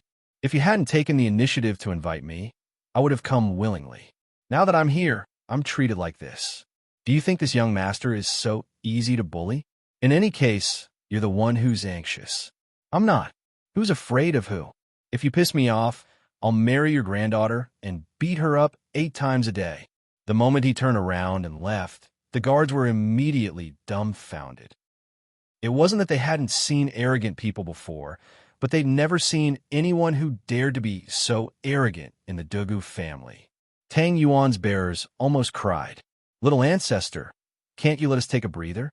It's a pity that we were carried so far." June Moxie had already walked a few steps away in the blink of an eye. It seemed that he didn't intend to return. Suddenly, a figure rushed out of the Dugu family's gate. June's son Xiao Please wait. It was Dugu Chang. Third young master. The whole family is waiting for you inside. Why are you leaving? You've already come here. So, it won't make much of a difference even if you're in a hurry. Dugu Chang had a dark expression on his face. But he still put on an affectionate expression. He ran a few steps forward and grabbed Jun Moxie's hand. Come, come, come. Come back with me. Then, he turned his head and berated the guard. Didn't I say that I'd come out to greet you? What do you mean you don't need to greet me? What kind of guard are you? How can you speak such nonsense? Do you think you can offend such an honorable guest as Jun Sunshao? You'll receive 20 lashes of the whip in a moment. That's a small punishment. The guard felt wronged. So, he shut his mouth and lowered his head. However, Jun Moxie was about to burst into laughter. This Dugu Chang is very interesting. He sold himself out as soon as he opened his mouth. But he still has the guts to put on an act. This skill is not small. It's no wonder that everyone says that the Dugu family is full of troublemakers. The rumors are true. First, he said that he'd come out to greet him. Then, he said that the guard had said that he didn't need to greet him. Isn't this making it clear that he was listening to the guard's words? He slapped his own mouth in such a manner. And he even slapped his own mouth in such a manner. Jun Moxie had never seen such a thing. This servant doesn't understand propriety. Please don't blame him, third young master. Please come in. Dugu Chang felt that he had spoken big words. So, he somewhat admired his quick wit. But, in the blink of an eye, he saw a mountain of flesh. There's also Tang Dashao. Tang Dashao is becoming more and more mighty. This foolish brother is very envious. Tang Yuan snorted. Then, he put on a fake smile and said, It's rare that I, Tang Yuan, can make Dashao envious. It's a great honor. Dugu Chang couldn't help but get angry when he heard Tang Yuan's sarcastic tone. Back then, Tang Yuan had failed to live up to expectations. In fact, he wasn't necessarily stronger than Mo Xie. In fact, he would have had no choice but to retreat if he had met the 7 wolf-like men of the Dugu family. But now, Fatty was worth more than 100 million. His self-confidence had also swelled. But when he saw Dugu Chang, he actually dared to make fun of him. With a face full of black lines, Dugu Chang led the way. But in his heart, he was thinking about how to make this Fatty make a fool of himself today. And this Jun Moxie is really too much of an eyesore. Look at his sloppy appearance. How can my sister like this person? He wants to be my brother-in-law with this kind of conduct. What a misfortune for our family. Chapter 459. As soon as he stepped into the lobby, Jun Moxie suddenly felt as if he had entered Tiger Mountain. Dugu Zongheng was sitting on the main seat in front of him.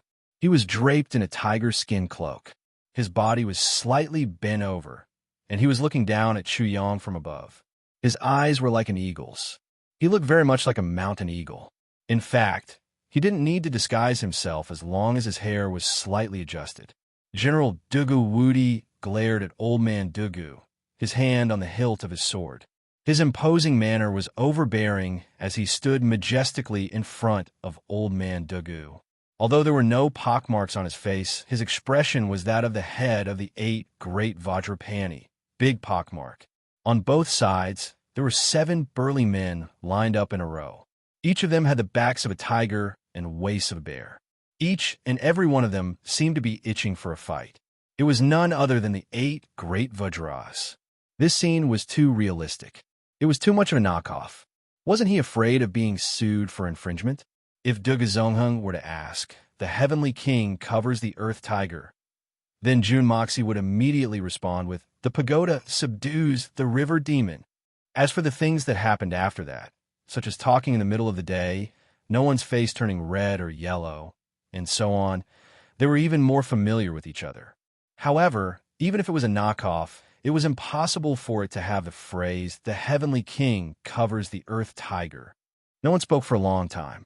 The atmosphere was extremely stifling. All the gazes in the hall were fixed on Da Xiao and Jun Moxie's face. Behind him, Tang Da Xiao, Tang Yuan, and Fatty Tang were already trembling. Their lips were green and their faces were pale. It seemed like they could not hold on any longer. After a long time, Dugu Zongheng bellowed, Hey, June Moxie? The young Master June was still immersed in the memory of the handsome, confident, and resourceful young Master June. So he subconsciously flipped the right side of his robe and blurted out, "The Pagoda Town? Ah, old Dugu as well." Pagoda Town? What is this place? The 9 burly men of the Dugu family were all confused at the same time. Wunaju and Brad, what are you talking about in our Dugu family's Pagoda Town? What the hell are you talking about? That Pagoda Town? That's right. June Moxie rolled his eyes. What I meant was that the moment I entered this hall, I could clearly feel your majestic aura. It was like a pagoda that could support the heavens and the earth, and it immediately stunned me. Yes, that's what it means. Dugu Zongheng's face lit up with happiness. He opened his mouth and wanted to laugh, but he held it back. Then he put on a solemn face and said with a belly full of pent-up desire, "Oh, am I really that mighty?" That's right. You're really mighty, really mighty." June Moxie gave a thumbs up. "You are indeed a good kid. You have a good eye." Dugu Zongheng's laughter was very refreshing. His steel needle-like beard trembled as he said, "Your little mouth is also very sweet." June Moxie's face turned black. "June Moxie, don't think that you can joke around with just a few good words. Look at what you've done, Brad."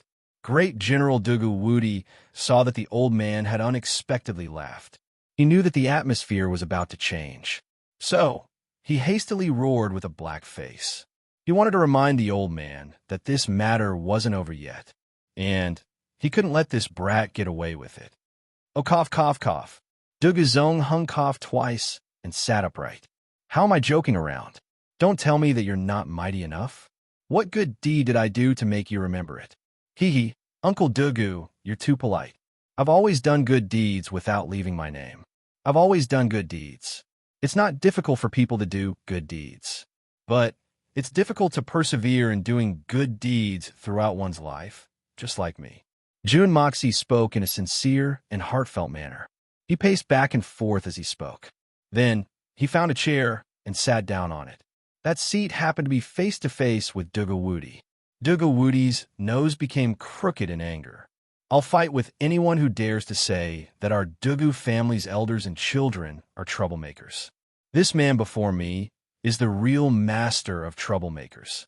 We've been here for a long time, but this guy hasn't done anything. Not only did he sit down, but he's even boasting shamelessly about persevering in doing good deeds every day. He doesn't even blush when he says those words. Those words are more appropriate for an old man like me. The one who asked you to sit down? Stand up for me." Great General Dugu was furious. "I, your future father-in-law, haven't even asked you to sit down. But you've already sat down in such an ostentatious manner. You're going against the heavens." "Oh, cough. I've been wondering why the old man has called me here. Then I thought about it, and I finally remembered. I reckon that the Dugu family has made a fortune. So, they're preparing to pay me back the money they owed me a few months ago." June Moxie crossed his legs, "So I came here. Alas, the landlord doesn't have any surplus grain these days. Moreover, it's been a long time. So, I shouldn't drag this account any longer. It's almost the end of the year. So, it's a good time to collect the debt. In fact, it's not that much money. It's only 90 million taels. That's not even 10 million. June Moxie snapped his fingers as he said that. He then pointed at the maid standing by the door. "That beautiful lady over there. I'll have to trouble you to bring a cup of tea." It was a slip of the tongue. It should be 2 cups. And my brother here. Look, the weather is too hot. He's sweating profusely. He needs to replenish his water quickly." The maid couldn't help but want to laugh. But she hastily held it back. "What is this? The weather is too hot? It's almost the 12th lunar month. Besides, what's with that look in your eyes? Your fat brother is obviously scared. I can see that." General Duguwudi was dumbfounded when he heard June Mo Xie's sudden change of topic. June Mo Xie's sudden change of topic left him dumbfounded. Small amount of money? 90 million taels of silver is still considered small amount of money? How many people in the entire Tianxiang Empire can come up with such a small amount of money? However, Great General Dugu could also see that this youngster was clearly threatening him. You'll have to pay me back 90 million taels of silver if you continue to treat me like this. After all, I have an indelible identity as a creditor. Moreover, I'm a creditor who can bankrupt the Dugu family at any time. Dugu Wudi panted a few times.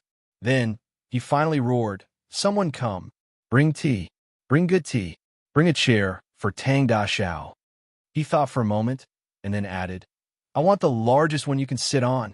Dugu Chung and his brothers had strange expressions on their faces when they heard this. They couldn't help but want to laugh. "Ah, fatty, this old man has invited the Jun family's third young master, Jun Moxie. What are you doing here?" Dugu Zongheng seemed to have noticed Tang Yuan at this time. So, he glared at him and asked. What he was implying was, "I didn't invite you.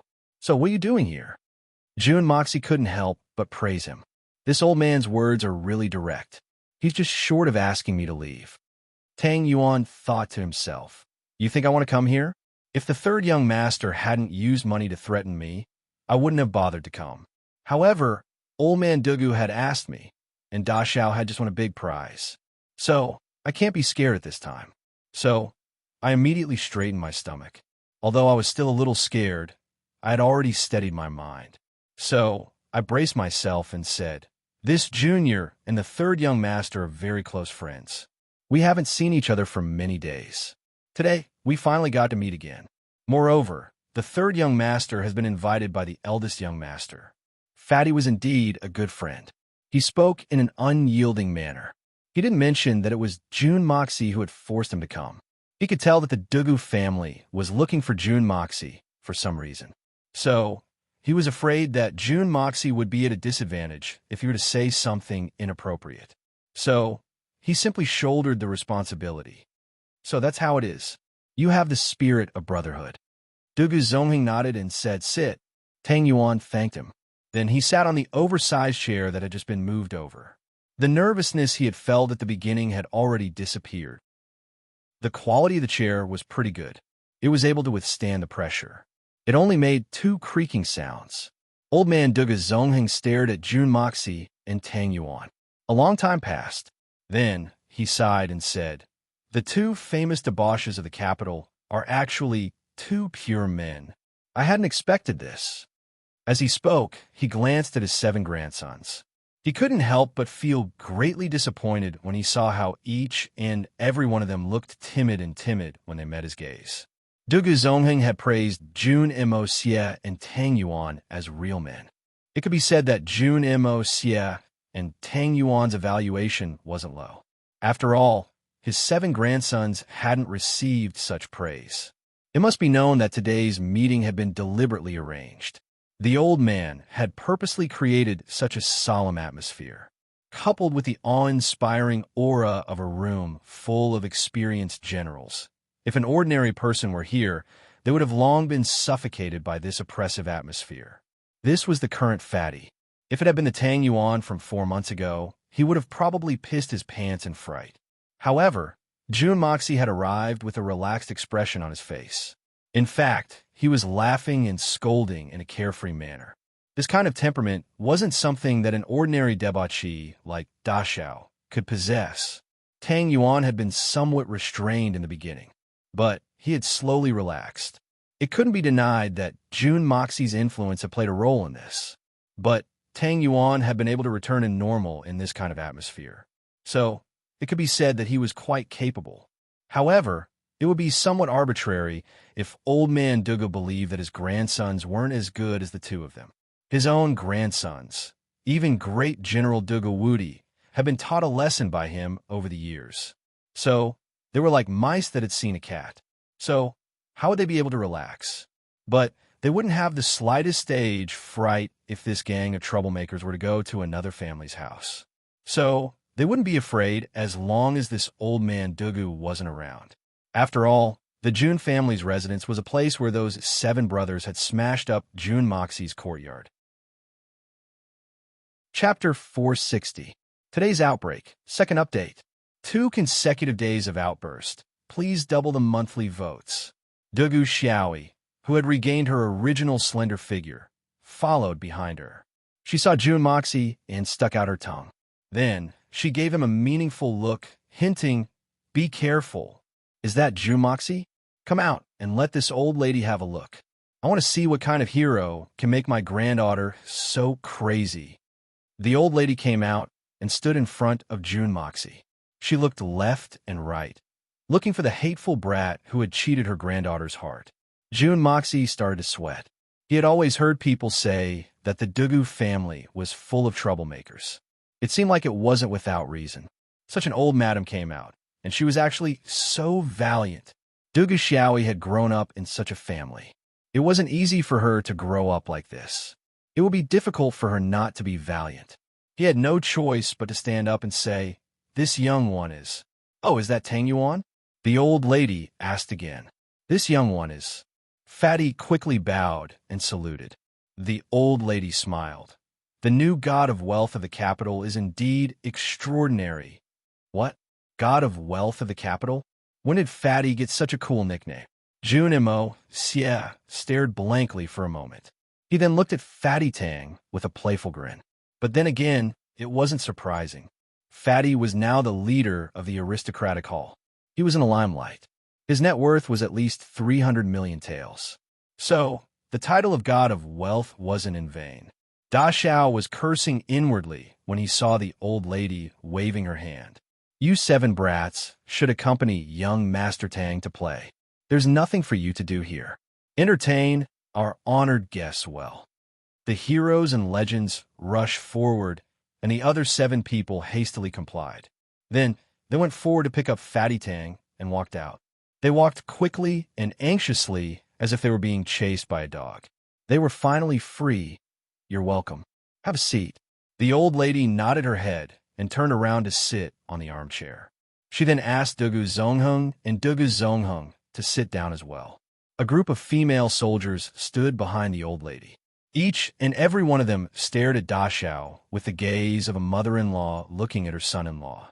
They were very curious as to how this brat, who had such a disreputable reputation, could still have the ability to capture the heart of their daughter, especially the middle-aged woman on the left of the old lady, who was staring at it intently.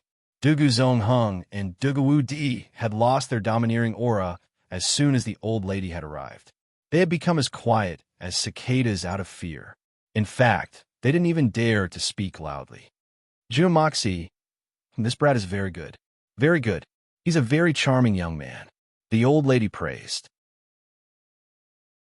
Then she turned her head towards the crowd and said, "You see, this brat's nose is a nose, and his eyes are eyes. He looks very much like a human." The ladies nodded one after another in agreement. Jun Moxie had black lines on his forehead. What? What kind of words are these? He looks very much like a human. Does this mean that I'm not a human? I only look like a human? Besides, what do you mean by nose is a nose and eyes are eyes? How can I see a nose if I don't have a nose and ears? Are you praising me or insulting me? Jun brat, you've already done this kind of thing. So, I want to know what you're planning to do with my Xiao. The old lady was very direct. She didn't even bother with greetings. Instead, she asked a very sharp and direct question that left no room for hesitation or evasion. "What kind of arrangements?" Jun Moxie was stunned. The old lady's words are very strange. I really don't know what I've done. I've attracted the old lady's questioning. So, I asked the old lady to clarify what I've done. "Humph, you look so handsome, but your mouth is so crafty and mischievous. You instigated Xiao Yi to walk out in front of everyone with a big belly. You know the consequences of that, don't you?" The old lady's face was calm, and her tone was quite unfriendly. Yes, Miss Dugu was indeed thoughtless in this matter. But I didn't instigate her. I didn't even think about it. Heavens! Jun Moxie hastily clarified. The old lady didn't wait for Da Xiao to finish speaking. She interrupted him. "I also believe that you wouldn't cause such trouble. But it doesn't matter whether you instigated her or not. In any case, the girl's original intention was for you. You won't deny this, right?" Jun Moxie nodded helplessly. He couldn't deny this point even if he wanted to. Da Xiao had lived 2 lives. He had a clear conscience. So, he would be erasing his conscience if he denied it this time. And he would have a very guilty conscience. This matter has caused great damage to the Dugu family's reputation. Don't you know this? The old lady was aggressive as she continued to ask questions. Yes, but this isn't a big deal for the Dugu family, is it? June Moxie frowned slightly. It seemed that the Dugu family's reputation had always been synonymous with toughness. They didn't have much of a reputation to speak of. Moreover, the little girl's methods could be seen through at a glance. I didn't say that I wouldn't marry her. So, is there a need to be so serious? But this matter has a great impact on Xiao Yi's reputation. You should know this in your heart, right? The old lady also snorted.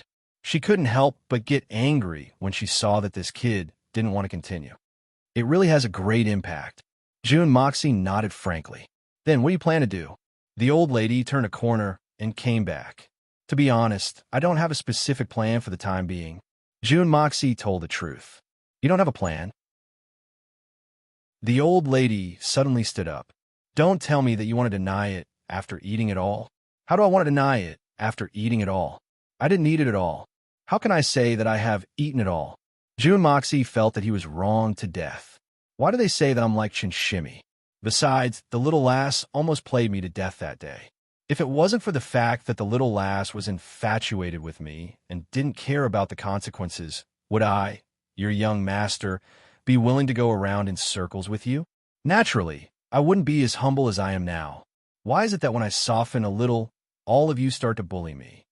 Since it has come to this old lady might as well tell you clearly. Xiao Yi has set her mind on you. She's infatuated with you. You can't let her down. Otherwise, this old lady will be the first to not let you go. The old lady slowly said. Her eyes looked at June Moxie's eyes. Are you worried about Guan Qinghan? June Moxie frowned and said, the old lady can rest assured. If I really intend to accept, then I won't let Guan Qinghan down. I won't let Xiao Yi down either. I naturally have my own plan. Your plan? Ha! It's normal for a man to have 3 wives and 4 concubines. But there needs to be a title for it. The old lady smiled. She stared at June Moxie intently and said, regardless of the man's family, there must be a head of the family. And the wife is the head of the family. If there is no head of the family, and everyone wants to fight for favor, want to be a mess? What should you do? So, I called you here today because I want to ask you, in your heart, is that girl Xiao your wife? A stable harem makes the world at peace. Although this saying applies to emperors, it also applies to ordinary families. A harmonious family is the way to progress. The old lady slowly looked at June Moxie. This kind of thing must be decided as soon as possible. Otherwise, a long night will bring many dreams. It'll be bad if we give people hope. What do you mean, the old lady? June Moxie raised his eyebrows. Our the Dugu family only has one precious girl. So, this old lady will never allow her to be a concubine. Our the Dugu family can't afford to lose face like this. Xiao Yi must get married. But she must be the first wife of the June family. The old lady snorted. The first wife? June Moxie couldn't help but laugh. The old lady is quite good at joking. But this joke isn't funny. Joking? Don't tell me that you want my Xiao Yi to be your concubine. This is outrageous. The old lady glared at him. She slammed her walking stick on the ground. Dugu Xiao Yi panicked. She was afraid that her grandmother would fall out with her sweetheart. So, she hugged the old lady's arm and shook it. Then, she acted like a spoiled child, grandmother. At the same time, she looked at June Moxie with pleading eyes. It was obvious that she was begging him not to go against her grandmother. If they had a falling out, then her beautiful marriage would be ruined in vain. I've spent a lot of effort to bring about such a good situation between the two families. June Moxie was about to explode, but he was forcibly suppressed by Dugu Xiaoyi's glare. June Moxie took 2 deep breaths as he thought of the little girl's deep affection for him. He tried to restrain his anger, but his face had become unprecedentedly serious. The old lady Dugu has spoken openly, so I'll make this matter clear. June Moxie's eyes suddenly became as sharp as a sword. They slowly swept over everyone present, and everyone felt stifled in their hearts. In my opinion, marriage is my business. It's my business. It's my business. It's my life's most important matter. Who I want to spend the rest of my life with. So, I have to make a good choice. And I'll have to make a good choice if I'm not careful. Then, I'll have to make a good choice. And I can't afford to be careless.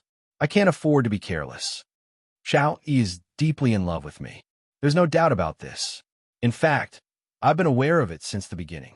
But I've always felt that Xiao Yi is still young. So, she might not have made up her mind. Perhaps she might meet a more satisfactory Mr. Right in the future. So, I didn't give her a direct answer. Then, she played a trick on me on the way back. She almost killed me, and I was very annoyed. But I was moved when she walked out of the Tianxiang city's gate with her pregnant belly, and it truly moved me. Therefore, I firmly believed that Dugu Xiaoyi would be Jun Moxie's woman, and Jun Moxie, would approve of her. Old man Dugu and the old lady Dugu's complexions subconsciously relaxed when they heard Da Xiao's words.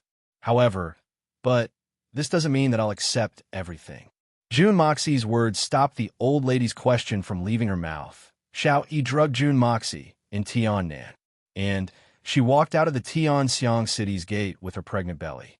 And this shows how much she loves me. Humans aren't plants. So, how can we be heartless? And I'm sincerely moved by her desperate feelings. And I'm deeply moved. Chapter 461. Today's outburst has arrived. The fourth is in the process of trying harder. Moreover, she had acted on her own initiative in these two matters, and they had resulted in irreparable and serious consequences. I don't mind that she had messed with me that day, but Guan Xinghan had almost been forced to commit suicide by the corrupt scholars of the world. And what would happen if the relationship between the two families were placed on the table at this moment? There would be no leeway for us to turn the situation around. Now, I'll have to face a big problem if I accept this marriage. But the two families will break off completely if I don't accept it. Fortunately, I've always had a good impression of this little girl. So, it wouldn't be difficult for me to accept it. But what if I didn't have a good impression of her? It could be imagined that the two families would become mortal enemies from then on, and they would fight to the bitter end for several decades. Then, the Jun family would be exterminated, and the Dugu family would be exterminated, and neither of our families would be able to bear the consequences of that. And all of this could have been avoided. Xiao Yi is here at this moment. But I still want to say this. She's so capricious. She doesn't consider the consequences of her actions. So, how can I feel at ease handing over the position of the first wife to her? Jun Moxie had spoken these words in a very heavy tone. His tone was gentle, but it was also very serious. Dugu Xiaoyi lowered her head in shame. In fact, she had almost buried her small head in her chest. She was an exceptionally intelligent girl. So, she had long since realized that the consequences of her mischievous actions had been very bad, and it had been very tiring. The old lady opened her mouth to speak. She wanted to say a few words in her granddaughter's defense, but she didn't say anything in the end. Instead, she sighed softly. Dugu Zongheng and Dugu Wudi looked at each other. They had put themselves in Dugu Xiaoyi's shoes. In fact, they wouldn't have dared to have such a daring wife. But Xiao Yi is still young. The old lady's wife had been watching Da Xiao the most. She was also Dugu Xiaoyi's mother. She had hastily interjected and defended her daughter. Yes, the little girl is indeed young, but that doesn't mean that she deserves to be forgiven for her mistakes. Auntie, Dugu Xiaoyi is from an aristocratic family. The Dugu family's pampering of her had led to a terrible consequence. In fact, it was a very sad consequence. That little girl had become the representative of the Dugu family to a certain extent. Pay attention, it's the direction of attack. Jun Moxie said sternly, "You can put it this way. If the 7 young masters cause trouble outside and suffer losses, as long as it's not too excessive, your family will let the younger generation deal with the matter on their own. The older generation will not interfere." However, the Dugu family wouldn't care about right or wrong if something were to happen to Xiao Yi outside. In fact, the entire Dugu family would go into battle together. No matter how unreasonable it is, when it comes to the little girl, it will become very reasonable. Fortunately, the little girl has a kind nature.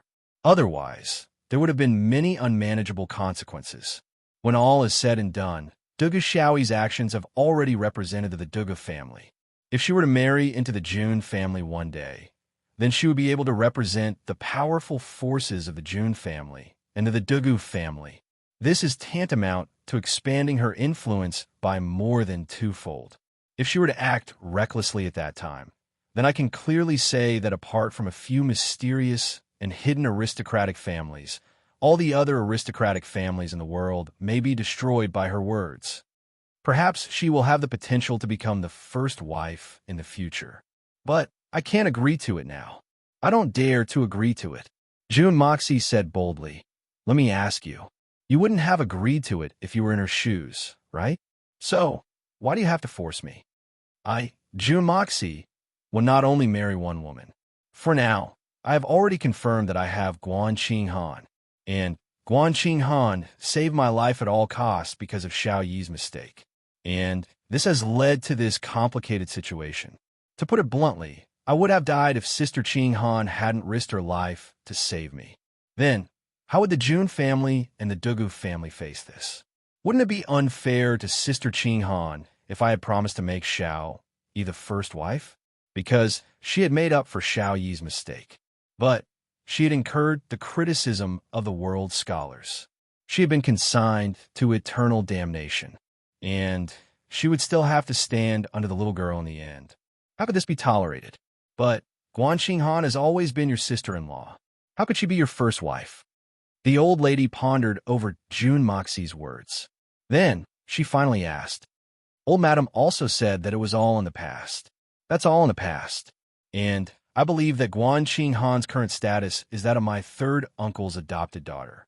And I believe that this isn't a secret anymore. So, why can't she marry me? Moreover, I've never thought of dividing them into seniority. Who's older and who's younger? That's something that we have to fight for. And we can even recognize you as the eldest sister as long as others submit to you. Jun Moxie smiled. Let's say that I've always been in a passive position in this matter. And I don't want to be moved like this. So, it's too hasty to talk about marriage right now. You mean, no matter what, you can't give Xiaoyi the title of legal wife? Dugu Zongheng fiercely looked at Jun Moxie. Then, he leaned over and spoke in an extremely dangerous tone. Hee, that was only a rational analysis. I've always had a principle. I don't like to accept threats no matter what I do. It doesn't matter who threatens me.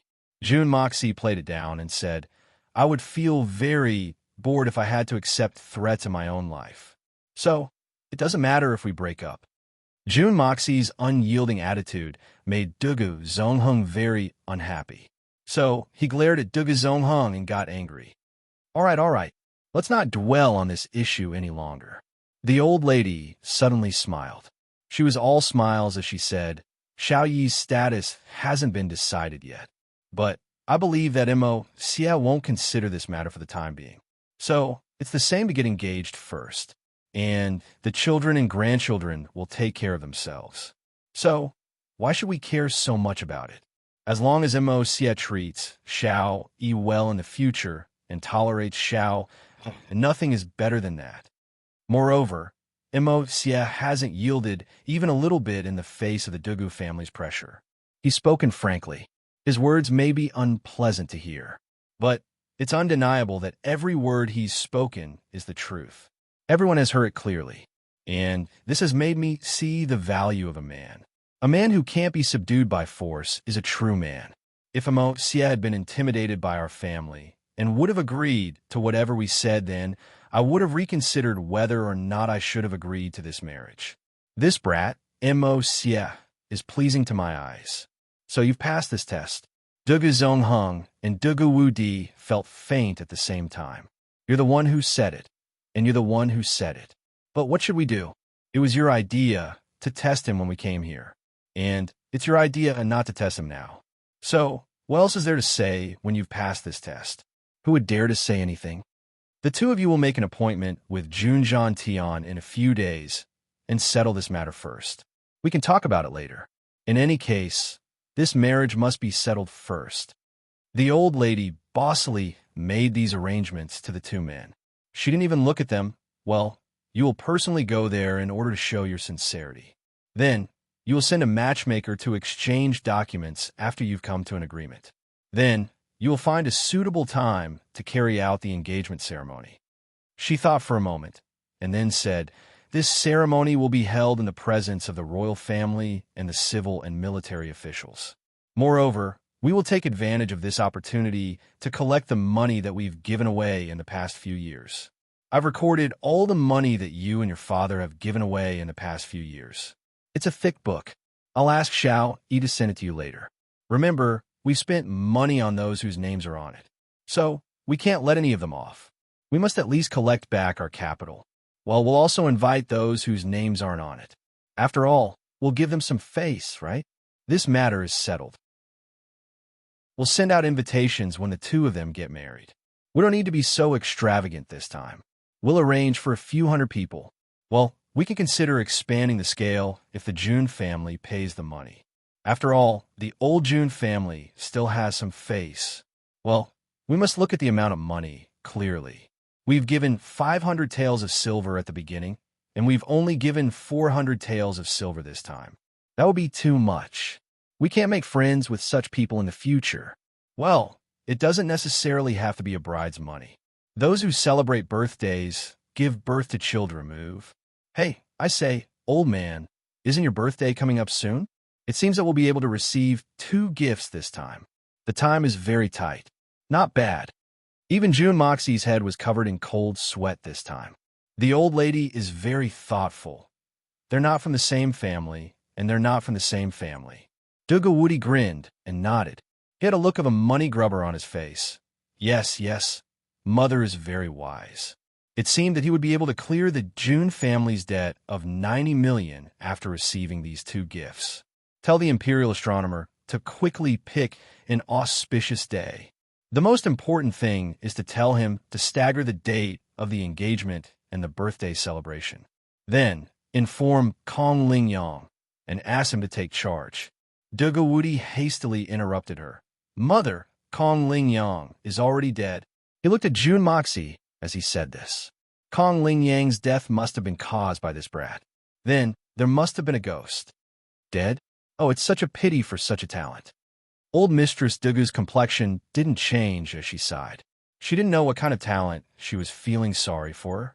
Was it a pity for a knowledgeable scholar? Or was it a pity for a wedding host? Then, let's find an old chancellor from the Imperial College. Dugu Zongheng nodded and said, That's simple. Although those fellows don't usually get along with us, it doesn't matter. If they don't want to come, we could just tie them up with a rope. Once we get to the scene, if they still dare to not give us face, they'll have the guts. That's good. The old lady nodded in a gratified manner and said, As for the other matters, you 2 big men can do as you see fit. This old woman is a Taoist woman, so it's not appropriate for her to get involved in these matters. Jun Moxie rolled his eyes. What kind of person is this? You're not getting involved in these matters? You're taking care of everything yourself. But that old fool Dugu Zongheng wants to tie someone up with a rope. And the most outrageous thing is that the old lady is saying, That's good. Chapter 462. All right, you men drink. We women won't blindly get involved. Xiao Yi girl, come with me. The last sentence was a little harsh. Dugu Xiao Yi saw that Jun Mo Xie had arrived and couldn't pull her leg. She didn't want to leave. The old lady suddenly stopped before leaving. She then turned around to face Dugu Zongheng and Dugu Wu Di. I forgot to ask you 2 something. Didn't you say that Jun Zhantian's grandson was a debauchee? That he was a rotten wood that couldn't be carved, that he couldn't be pasted on a wall, and that he couldn't be eaten as a dog? These words were said by you 2. But why do I feel that it isn't the case today? I see that this brat is more pleasing to the eye than those 7 fools outside. You 2 must give me an explanation later. Dugu Zongheng was stunned. Dugu Wu Di was flabbergasted. Explanation? What explanation? How are we supposed to explain? We also want an explanation for Jun Mo Xie's rapid rise in power a few months ago. But who is going to give us an explanation? Such a good boy has a strong character. He isn't afraid of power. He's firm in his heart. Moreover, he's handsome. So, how did he become a debauchee? Don't tell me that you two look down on the June family? Are you deliberately distorting the facts? Or are you worried about the emperor's opinion? Are you afraid that two military families will become suspicious if they become in-laws? Humph! Let me tell you, you two cowards nearly ruined my precious granddaughter's marriage. Do you think my granddaughter's happiness will be decided by your emotions? I see that the two of you together aren't even as good as June Mo Cielone. I tell you that I'm very angry about this matter. I'm not done with you. Just you wait. This matter isn't over. The old madam roared angrily for a while before she finally left. Duga Zongheng and Duga Wu Di looked at each other in dismay. They wanted to cry, but no tears came out. The army of women slowly retreated. Along the way, they could still hear the stern voice of the old lady, as if she was issuing a charge on the battlefield. I don't care what method you use. In short, during this period of time, you must train this girl to the standard of a wife. Look at how you guys have spoiled her. What has she become? She didn't look like a lady from a noble family at all. Not to mention that the other party didn't agree. Even if your son married a wife, would he agree to such a legal wife? I'll leave this matter to the 11 of you. If you can't do it, I'll kick all of you out. Shall we? Grandma's darling, why are you frowning? Come on, smile for Grandma. Don't be afraid, don't be afraid. Grandma is here. Grandma will definitely help you. Grandma will do everything for you. The Duga father and son in the hall, as well as June Moxie, were left speechless after hearing these words from the old lady. In fact, their bodies were suffused with a feeling of powerlessness. On one hand, she had just ordered all the madams to teach him a lesson, but on the other hand, she was so protective of him. How could such a lesson be taught? How could he accomplish anything in his lifetime? The three men looked at each other in silence for a long time. Then Dugu Zongheng took the initiative to jump up and shouted, Mother Few asterisk Kerr. Sir the wine. Sir the dishes. Is everyone F asterisk king dead? Hurry up. Dugu Di also jumped up at the same time. But he didn't shout when he saw that his father had shouted first. Instead, he waved his arms and made a few hand gestures. It didn't take long before two large tables were filled with good wine and delicacies. Dugu Chung and the others had also returned with Tang Yuan. Their timing was very precise, and they were well trained. The 11 men had filled up the two tables. They had wanted to sit together at one table, but everyone except for June Moxie had bulky physiques. In fact, they were very different from ordinary people, especially Fatty and Tang Yuan. They had taken up the space of 4 people as soon as they sat down. This left everyone speechless. If they were forced to sit together, then they wouldn't be able to eat. Dugu Zongheng poured a cup of wine and drained it in one gulp. Then he wiped his mouth and said, I won't say anything else. June brat, you must treat this old man's precious granddaughter well. This old man won't forgive you if anything happens to her. Other people are afraid of that old bastard June Tian, but this old man isn't afraid. June Moxie didn't know whether to laugh or cry. He understood that no matter how nice the words came out of the mouths of this family, they sounded like provocations and threats. This big family never knew how to speak in a gentle manner. That's right, June Moxie, I'll skin you if you dare to bully my daughter. Duga Wu Di raised his cup and clinked it with June Moxie's.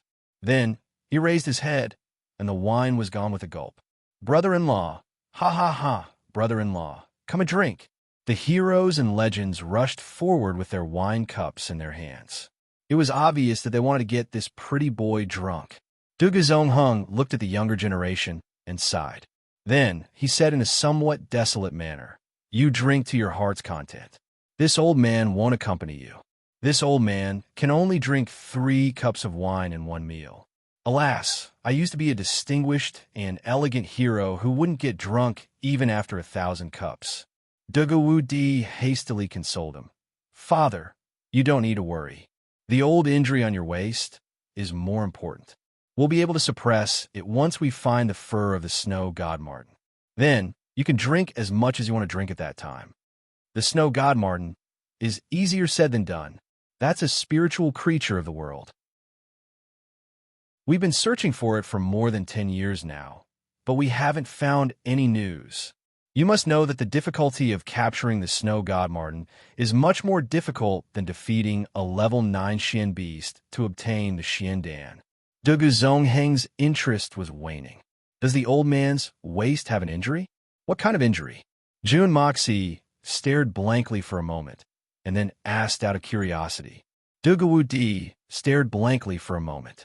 Then, he suddenly remembered that this was the great divine doctor who had cured Jun Wui's leg injury. So, he couldn't help but look at him with hope in his eyes as he said, "My father was injured in battle when he was young, and his meridians were damaged. Since then, he's been coughing and having asthma since then. And there's no cure for it to this day. Do you want to take a look?" "I'll take a look." Jun Moxie grabbed Dugu Zongheng's left hand without any trace of politeness. Then, he placed his 2 fingers on his pulse and activated the art of unlocking heaven's fortune. Dugu Zongheng's meridian's condition immediately appeared in his mind. His meridians are broken and withered. Is there no way to treat this illness in this world? Jun Moxie pondered for a long time. Then he withdrew his hand and said, "It should be an arrow wound in his body." His lung meridians were injured that day. It wasn't very serious at first, but it's accumulated over a long period of time. I believe that even if we find the legendary fur of the snow god Martin, it'll only be a temporary cure. It's that serious? Then, do you have a way? Dugu Wudi was gobsmacked. It's not that there isn't a way, but it'll be very troublesome. Moreover, it'll take at least half a month's time. Jun Moxie frowned as he spoke in a confident manner. Half a month's time can be cured? Not long, not long. Dugu Wudi's voice trembled. He suddenly grabbed Jun Moxie's shoulder. "My worthy son-in-law, you must cure my father's old injuries. I have no opinion on the matter between you and Xiao." This move was very effective. Dugu Wudi had directly called him my worthy son-in-law. You obviously have no opinion. But I have an opinion here. Jun Moxie rolled his eyes at him. Then he said, "It's not a big deal for the time being. I'll give you a prescription. You go and get the ingredients. You take them every morning and night. Then you'll come to my grandfather's place every day from the 3rd day onwards. I'll give him acupuncture treatment. With this kind of continuous treatment, I should be able to fully recover in about 10 days or so." Jun Moxie beamed as he said this. He took the pen and paper and started to write down a prescription. Dugu Wudi held it tightly in his hand as if he had found a treasure. His fingers were trembling with excitement. He quickly put it away in his bosom and even patted it to show its existence. Old man Dugu's illness wasn't too troublesome. His meridians had been damaged. It was an incurable disease in the eyes of modern doctors, but it wasn't a big deal in Da Xiao's hands. Old man Dugu's old injuries were more than 10 years old, but they weren't as serious as Jun Wui's. So, he could use the Hong Jun Pagoda's spirit energy to flush it away. After all, it was the world's most primordial spirit energy. However, Jun Moxie had a vague plan in mind. So, how could he let go of such a strong ally like the Dugu family? Obviously, it would be more appropriate to let these 2 military leaders get together. At that time, there would be 2 big shots from the military who could talk about everything. How convenient would that be? As for his relationship with Dugu Xiaoi, Jun Moxie didn't want to have any ideas. That was because that would make him feel like he was using nepotism. So, Jun Daxiao didn't want to take advantage of him. Moreover, he didn't want to profane his feelings because of this. Everyone started to celebrate as soon as the matter was settled, especially Dugu Zongheng, who felt that there was hope for a full recovery. He was beaming with joy. Although he couldn't drink, he had become the most outstanding and powerful drinker. He glared at everyone, and no one was allowed to drink less. Tang Yuan was more tragic. Although he was fat, his alcohol tolerance wasn't good. In just a short while, he had secretly gone out to vomit 3 times. Then, he came back and continued to be forced to drink. Finally, he lost consciousness. He forced himself to say that he was going to the toilet and staggered out. Then he didn't come back. June Moxie seemed to have heard a crashing sound from the pool. It seemed like something huge had fallen into the lake and created a huge splash. But he didn't take it to heart. After all, this was the Dugu family, not the June family. Maybe the Dugu family had some kind of activity? Great General Dugu Woody didn't know how many cups he had drunk. In the beginning, the 8 men of the Dugu family felt strange. How come this June Moxie doesn't get drunk no matter how much he drinks? But later on, everyone became tipsy. They didn't care whether it was June Moxie in front of them. They raised their cups and heroically shouted, "Cheers!" Then they raised their necks. In the end, Dugu Woody narrowed his eyes and stuck out his tongue. His arm was like a pole, and he wrapped it around June Moxie's neck. He drunkenly said, "Brother, I'll leave this matter of my father to you. Big brother." June Moxie had a bitter look on his face. He didn't know whether he should agree or not. What kind of seniority is this? Chapter 463. Heroes and legends rush forward. The 7 of them were also dead drunk, singing at the top of their lungs. Squinting their eyes, the 7 brothers finally fell to the ground, their snores shaking the heavens. In any case, everyone had drunk too much.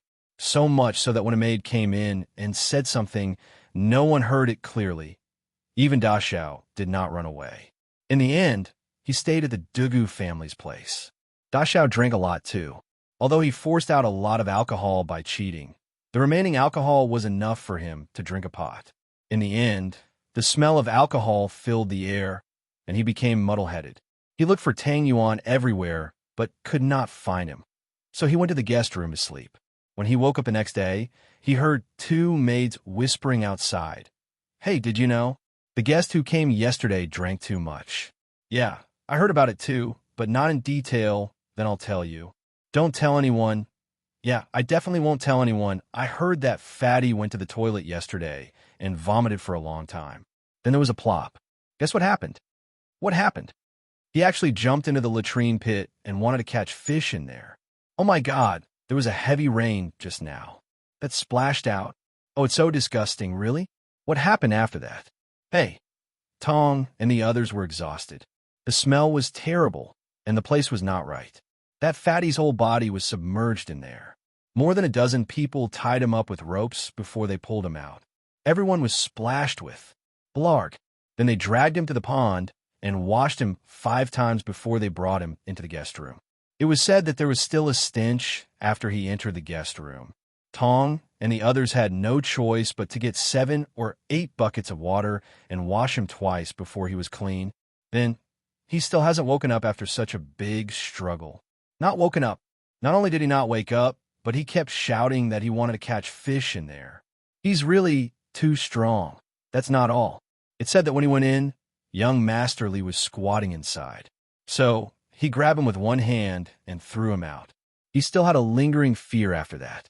Fortunately, young Masterly was thrown out. Otherwise, he would have been smashed into the latrine pit. Although young Masterly is tall, he still can't be compared with young Master Tang. I heard from young Masterly that young Master Tang insisted on fishing and then jumped down. Ha ha, I'm dying of laughter. Ha, I'm dying of laughter. June Moxie, who was eavesdropping, also burst into laughter. Although he knew that this was an embarrassing matter for his good buddy, and he really shouldn't laugh, this damn fatty was too good at messing around. With his weight, if he fell into that trap, it would really be impossible for him to call for help. As soon as they heard Da Xiao's laughter, the 2 maids immediately panicked. However, they saw this guy laughing all the way out. He only inquired about where Tang Yuan lived and then left.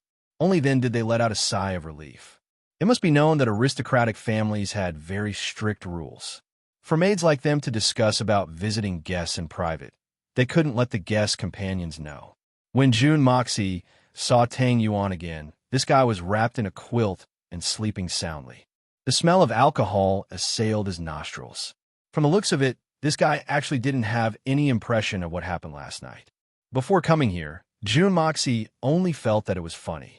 This fatty really didn't know how to behave. He actually went to other people's latrine pit to catch fish just because he drank a little more. However, Now that he saw Tang Yuan lying on the bed, Jun Moxie suddenly became suspicious. Tang Yuan might not know how to behave, or he might be careless, or he might be disappointing, or even tasteless, but he was absolutely not muddle-headed. Even if he was drunk, he definitely wouldn't be retarded enough to go to the latrine pit to catch fish, right? Moreover, with Tang Yuan's physique, how could there be such a big latrine pit? It could make him fall down and still flop around in it? This can't be AF * King's swimming pool. Other people might not know, but Jun Moxie knew about the Jun family's latrine pit. In addition to the owner's personal convenience, there was also a place to entertain guests and also a place for the guards in the house. Other than the guards' place, which was slightly bigger, the other few facilities were of good quality. There was simply no possibility of putting guests in. Moreover, with Fatty's physique, there was only so much space, and it was estimated that he wouldn't be able to force his way in. But the fact was that, then how did Tang Yuan fall into the latrine pit? The only explanation was he schemed by someone? Jun Moxie gently lifted Tang Yuan's quilt and carefully examined his body. He couldn't find anything. He stood up and muttered to himself for a while before walking out. He beckoned a guard. "Take me to the place where we drank last night." Seeing that it was his future son-in-law, the guard didn't dare to neglect and brought Jun Moxie back to the place where they drank last night. The mess had already been cleaned up, but the faint smell of alcohol still lingered. Jun Moxie stood at the place where Tang Yuan was originally sitting. At this time, the big chair specially made for Fatty had already been removed. Da Xiao muttered to himself for a while and said, "How many convenient places are there around here?" The guard was startled and said, "Convenient places, there are 2 nearby. There are also some in the distance." "Oh, take me there." Jun Moxie waved his hand. The guard was very surprised, thinking that this future son-in-law was very strange. He had visited rockery and gardens before, but this was the first time he saw someone visiting a latrine. But the guest had a request, especially his future son-in-law. He couldn't dare to refuse. He had no choice but to bring him there. After looking at 3 convenient places in a row, Jun Moxie's suspicions grew stronger. These 3 places didn't have that kind of mark. But after coming over from that side, there were only these 3 places that could be convenient. So, where did Tang Yuan go to? Is there any other place? Jun Moxie thoughtfully straightened up. He asked lightly. "There is, but it's a little further. Again, that place is used by some servants. It's extremely filthy." The guard inexplicably felt a trace of coldness. This young Master Jun was really strange. Ordinary people would have to cover their noses in such a place, but he acted as if nothing had happened. He didn't even frown. "Take me there." Jun Moxie calmly walked out. The guard's heart was perturbed. He had already realized that something was wrong. He was afraid that this son-in-law was investigating the matter of young Master Tang falling into the latrine pit last night. He simply brought Jun Moxie to the place where the incident happened. Along the way, he winked at a few familiar guards, asking them to quickly find the young masters and old masters. He was afraid that something big was going to happen. Jun Moxie didn't care at all. He let the guard pass the message. This matter would definitely need to be told to the person in charge of the Duga family. So, he might as well save the time of sending someone to pass the message. Jun Moxie stood in front of the big latrine pit at the place where the incident happened last night with his hands behind his back. He carefully looked at it. That's right, it should be here. There were a few stone steps, and there was a deep pit at the bottom. But at the edge of the stone steps, there was a protrusion of about 40 to 50 centimeters. This should be a preventive measure to prevent adults from getting drunk or children from falling down. The Duga family had done a good job in this regard. But how did Tang Yuan fall down? It was still quite a distance away, but there was a big pool down there. It was winter, and it was slightly frozen. Jun Moxie's complexion became colder the more he looked. He snorted, walked out, and asked, "I heard that there was a young master who went to the toilet here last night. May I ask who he is?" "Yes, that young master is the nephew of second grandmother's maternal family. He has been in the Dugu residence for many days. Call him in. Tell him that this young master has something to ask him." The guard hadn't finished speaking when Jun Moxie interrupted him. His tone was cold and indifferent. Da Xiao's words were filled with dense, murderous intent. Great General Dugawudi had already rushed over anxiously outside the latrine. He was accompanied by the three brothers, Duga Ying, Duga Xiong, and Duga Hao. Dugu Ying opened his mouth when he saw Jun Moxie come out. "Brother-in-law, why are you looking for a latrine pit so early in the morning? Why aren't you squatting? What are you doing?" Only Dugawudi could tell that something was wrong from Jun Moxie's gloomy and murderous expression. He asked, "Emosia, did something happen? Tang Yuan got drunk last night. Hee, that guy is a good-for-nothing. He fell into this latrine pit." "Ah, that's what happened." Jun Moxie stretched out his hand and pointed behind him. His cold gaze swept over the faces of the four men. "He fell into this latrine pit." Dugawudi was a crude man, but he wasn't stupid. Otherwise, how could he have become the commander of an army? He immediately understood. How could he have fallen in here? "Great General, have you also thought of this? I'm also suspicious. There are so many latrines in your residence. Why didn't he go to them? Why did he have to run so far away? Moreover, this isn't his home. He's not familiar with this place. Moreover, he was drinking in the hall 2 kilometers away during the banquet. But he came here to jump into the latrine pit." Jun Moxie sneered.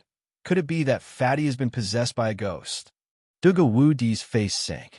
Fatty might not be popular, but he was still the heir of the Tang family. Moreover, Tang Yuan was no longer the same as he had been in the past. His status as the aristocratic hall's treasurer and the capital's god of wealth was enough to increase his net worth by 10,000 times. Moreover, he was one of the few brothers that young Master Jun had acknowledged. So, how could he be ignored? And the consequences would be dire if he were to make a mistake in handling this matter. Great General Dugu suddenly turned around and looked at his 3 sons. "Who can tell me what's going on?" "Father, this is very normal. What can a person do when he's drunk? Fatty Tang has such a cumbersome body. So, it's not worth making a fuss over if he drinks too much and falls into the latrine pit, right?" The corners of Dugu Ying's mouth twitched. He still wanted to laugh. This matter was too amusing. "You muddle-headed scoundrel. You're still amusing? Do you have a brain? Or is your brain moldy?" Dugawudi was so angry that he almost vomited blood. "Not worth making a fuss over? Didn't you see that your brother-in-law was about to kill someone? Fatty Tang has such a cumbersome body. Didn't you think that he would be able to walk 2 kilometers away after drinking so much wine?" "Emosia, I've heard that there's another young master in your residence." Jun Moxie narrowed his eyes and smiled. Then he said in a rather gentle manner, "Moreover, this young master and Tang Yuan were squatting in the latrine last night. So, I'd like to see this fated person. I have a few words to say. After today, our deputy moderator Shi Zhu will be leaving us for some time due to work and health reasons. Shi Zhu is a respectable elder sister. She has contributed a lot to the Evil Monarch's book. She didn't get anything from me. In fact, we didn't even chat much. She basically talked and I listened. To be honest, I'm very ashamed. But elder sister Shi Zhu spared no effort to create a harmonious book review area for our Evil Monarch. The 2 Iron and Steel class, 1 groups worked hard without complaint. Many of our brothers and sisters in the group have become real good friends thanks to her efforts. We can talk about anything in the group, and some of us feel like a family. She's also very concerned about my life on QQ. She makes me feel like I have such an elder sister taking care of me at any time. This feeling is very warm. I'm very grateful. Elder sister Shi Zhu's health isn't very good. Moreover, she has been working hard in the past few years. So, she has developed rheumatism in her legs. So, it's even more uncomfortable in the winter. Moreover, winter is the busiest time of her work. So, she needs to leave for a while. So, all we can do is silently wish her well. I wish her success in her work and good health. Chapter 464. Today's second update. The third update is being revised, estimated to take around 10 minutes. The fourth update is being worked hard. The last day will be doubled. I will break out to my heart's content, and everyone will be happy.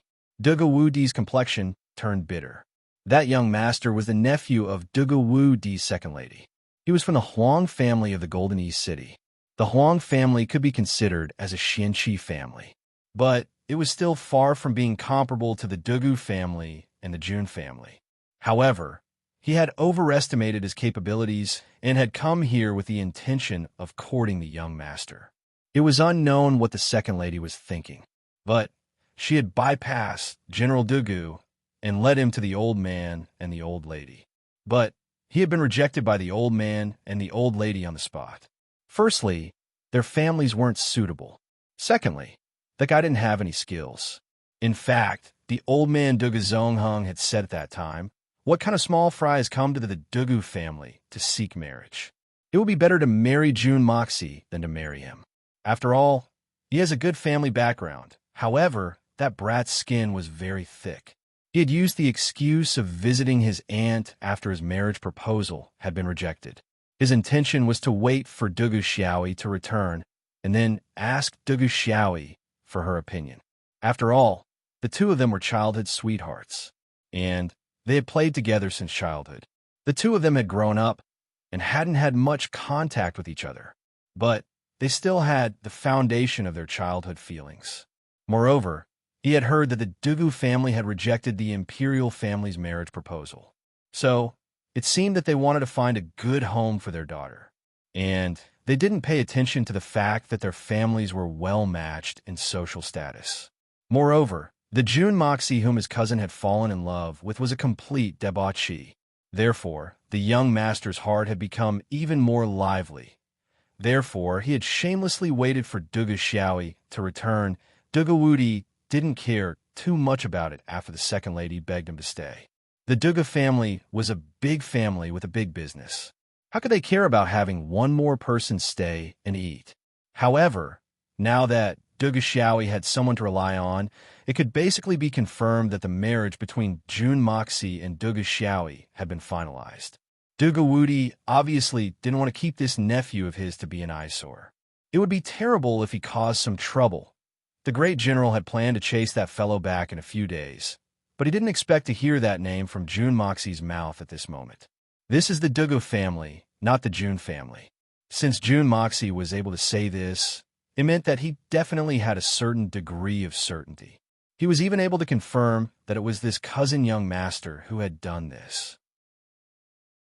Then, the Dugu family would be made of wax, if that was the case. Madame Huang was a second lady. She was his wife who had entered the marriage in a red sedan chair. She wasn't an ordinary concubine. She wasn't the wife of the first wife, but she had the status of a second wife. Looking at Jun Moxie's expression and the look in his eyes, it was clear that he wouldn't bend the rules even if the entire world were to kneel down in front of him if he were to confirm this matter. Not to mention the Dugu family's reputation. Even if the entire world were to kneel down in front of him, he still wouldn't make an exception. When did this brat Jun Moxie care about human life? That little bastard. He's stirring up trouble for me. Dugu Wudi cursed in a resentful manner. He was incomparably vexed. Wouldn't it have been better if I had driven him back earlier? I shouldn't have listened to that woman's nagging. Mother few asterisk her. This is bad, isn't it? You're doing this for the good of your nephew. But you sent him to the gates of hell. Do you think you can provoke this brat, Jun Moxie? He can kill people with a glare. Your insignificant Huang family can't afford to provoke Fatty Tang. Moreover, the Tang family is also a Tianxiang aristocratic family. Fatty can casually offer a reward, and your entire Huang family will be exterminated in a single night. He's too courageous. The group of people were either anxious or a loss. Some of them were like the Dugu brothers. They were thoughtlessly crossing their arms as they watched the show. They had different expressions on their faces. Dugu Wudi quietly waved his hand and called over a guard. He then asked him to quickly invite Grandfather Dugu over to keep watch. After all, Dugu Wudi wasn't sure that he could stop this good son-in-law in case Jun Moxie went crazy. The young master finally appeared at the end of the flower path under everyone's watchful eyes. He was beaming from ear to ear as he walked over. He froze for a moment when he saw everyone standing in front of the latrine. Then, he regained his calm demeanor. June Moxie's drooping eyelids slightly opened as he looked at the Dugu family's young master from afar. The expression on the young master's face was clearly reflected in June Moxie's eyes, even though he was several dozen feet away. It seemed as if he had used a pair of binoculars to zoom in on the Dugu family's face. This included the flash of shock on his face and the panic in his eyes. Moreover, his relaxed palm had clenched into a fist as he walked over. It seemed as if he was full of vigilance. Moreover, it could be seen from the slight undulation of his exposed neck muscles that his entire body had unconsciously stiffened when he saw everyone. That's right. It should be this brat. The above evidence is very sufficient. Uncle, are you looking for me? The young master finally arrived in front of them. He then respectfully bowed towards Dugawudi. At first glance, he had a slender stature and a handsome face. In fact, he had the appearance of a talented person, but his eyes seemed to be hanging upside down. His expression revealed a hint of lust. His lips were also somewhat thin. In fact, it seemed as if he was somewhat ungrateful. I'm not looking for you. It's this young Master June who's looking for you. Dugawudi's face sank as he looked at June Moxie. You must answer truthfully if young Master June asks you a question. Do you understand? Young Master June? Young Master June Moxie? The young master turned his head to look at June Moxie. He nodded with a smile, and spoke in a neither servile nor overbearing manner. My surname is Huang. I'm Huang Shu Lu of the Golden East Huang family. There was a trace of amazement in his eyes. He hadn't expected that this notorious debauchee of Tianxiang City would be so handsome. Huang Shu Lu. This name has a profound meaning. Looking at the flow of an obscene book, June Moxie nodded. Then he rolled his eyes. I heard that you saw young Master Tang go to the latrine last night. Moreover, young Master Tang brought him out. Everyone knew about this. Huang Shu Lu was stunned as he replied, That's right. Yesterday's incident has left a lingering fear in my heart. But I don't know if young Master June has any advice for me. I don't have any advice for you. I only want to ask you clearly. Where did you see young Master Tang Yuan? Was on the road? Or was in the latrine? June Moxie smiled gently and asked. He was somewhat impatient in his heart. Why would I spend so much effort if I hadn't been in the Dugu family? I would have used the soul-absorbing technique. This brat is at best a silver shin level. So, wouldn't it be easy to capture him? However, Dugawudi was in the Dugu family's residence. So, June Moxie was bound to leave the Dugu family some face. He was at a loss. It was in a latrine here. I've always loved cleanliness, but I suddenly felt uncomfortable in my stomach last night. So, I was afraid that I'd make too much noise in the latrine of the guest room. So I came here. I'm ashamed. I had to find someone to inquire about it. Huang Shu Lu's expression didn't change. Is that so? Young Master Huang, please pay attention. I asked you where you saw Tang Yuan. I didn't ask you why you ran so far to relieve yourself. June Moxie looked at him with a cold gaze, and an invisible pressure slowly attacked him. Please answer my question. I was about to squat down after I arrived here. Then a man suddenly rushed in, grabbed my neck, and threw me out. I was startled at that time, Huang Shu Lu shook his head and smiled. Huang Shu Lu shook his head and smiled. He then said, Everyone can imagine how embarrassed I was at that time. I had barely taken off my pants when I was lifted up. I was almost scared to death, He laughed twice. But he discovered that no one was laughing with him. So he awkwardly stopped laughing. What happened after that? June Moxie asked in an emotionless manner. Then I realized that it was Tang Da Xiao. Only then did I realize that it was actually young Master Tang. At that time, I kept begging for mercy, asking young Master Tang to wait a moment and let me pull up my pants. But it seemed that young Master Tang had drunk too much and didn't pay any attention to me. Instead, he threw me out. My butt was nearly split into 8 pieces. That day, I didn't even pull up my pants. In addition, my stomach was already feeling uncomfortable, so I nearly made a fool of myself by the time Tang Yuan came out last night. It was already midnight.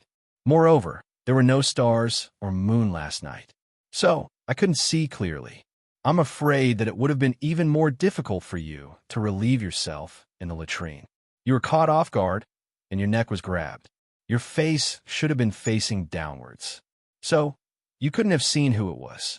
So, how did you know that it was Tang Yuan who came in? Do you know Tang Yuan? I can see that you're a silver shin expert. Tang Yuan is tall, but his strength is quite low. So, how was he able to throw you out? Jun Moxie didn't pay any attention to his joke. Instead, he continued to ask in a callous manner. That's because I've seen young Master Tang before. So, how could I dare to resist? Huang Shu Lu's eyes turned as he hastily replied. But the Duga family had only invited me, Jun Moxie, to their banquet last night. So, you weren't surprised when you saw Tang Yuan? Jun Moxie looked at him with pity. Huang Shu Lu, this is your last chance. You won't be able to escape death, even if you hide under your uncle's crotch, if I find out anything. So, you must think clearly. Jun Moxie's enormous spiritual pressure vanished along with these words. And Huang Shu Lu had just felt somewhat relaxed. But he suddenly felt a spiritual pressure that was 100 times more powerful than the one he had felt a moment ago. And it felt like a mountain was pressing down on him. In fact, Huang Shu Lu felt an impulse to kneel down on the ground and worship him. I really saw him here. I'm telling the truth. Huang Shu Lu's mind felt muddled under Jun Moxie's enormous pressure, and beads of cold sweat started to appear on his forehead. He wanted to defend himself for a moment. But how could his insignificant silver Xian-level spiritual power compare to Jun Moxie's?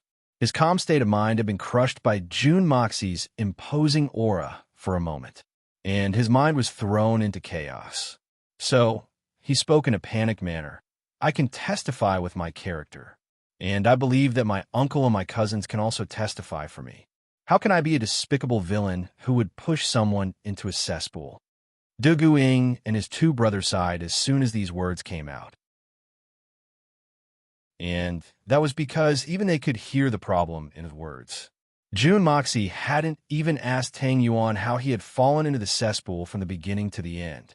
And this brother of his had said, how can I be a despicable villain who would push someone into a cesspool? Wasn't this a confession without being pressed? How about it? Jun Moxie looked at Duga Wu Di. Duga Wu Di heaved a long sigh. He closed his eyes and spoke after a long while. Mo, yeah, he's my nephew. Can you give me some face? He insulted my brother. Jun Moxie interrupted his future father-in-law in a cold and detached manner. No one can insult my brother in this world. Jun Moxie coldly interrupted his future father-in-law. Chapter 465. I finally realized that I'll be able to break out today. This is the third chapter. There's still one more chapter to go. Double the last hour. Where's the monthly ticket? Jun Moxie stood tall with a sneer on his face. He fixed his gaze on Duga Wu Di. Don't mention your Duga family. Even the Emperor of Heaven won't be able to do this. I can't afford to do this. Duga Wu Di's lips squirmed a few times. He seemed to be in a difficult position. Why can't I? Moreover, young Master Tang didn't. Uncle, please don't speak anymore. You and my third uncle have a friendship of life and death. I only ask you one thing. What would you do if my third uncle, Jun Wui, were to accompany you and were thrown into a cesspool? Jun Moxie Lingling asked. Fu asterisk K. Who dares? I'll exterminate his entire family. Duga Wu Di was furious. Who dares to deal with my third brother? Then why are you advising me to let it go? Jun Moxie looked at him strangely. Da Xiao's face was still cold and handsome. However, he was somewhat pleased in his heart. Great General Dugu is a worthy friend. Duga Wu Di was left tongue-tied. He couldn't even say a word to plead for leniency. Put yourself in someone else's shoes. Everyone has the same conscience. Jun Moxie's knife-like eyes looked at Huang Shu Lu. Moreover, he must have his reasons for doing this. Don't you want to know the reason? No, I didn't do it. Why do you insist that I was the one who did it? Tang Yuan accidentally fell into the cesspool. What does that have to do with me? Why do you insist on pinning this crime on my head? Huang Shu Lu suddenly jumped up. and his spittle flew in all directions. He knew that his Huang family couldn't afford to offend the Dugu family, the Jun family, or even the Tang family. He would be done for if this crime was proven. In fact, his entire Huang family would be in danger of being destroyed. Jun Moxie suddenly stretched out his hand and pressed down on his head. Jun Moxie's movements weren't fast. Huang Shulu clearly saw him stretch out his hand. He even tried to dodge it with all his strength, but he couldn't. He stared blankly as Jun Moxie's right hand pressed down on his head. An enormous and irresistible force surged forth. Huang Shulu's body couldn't move at all. He felt that his body was no longer under his control. He couldn't even close his eyes.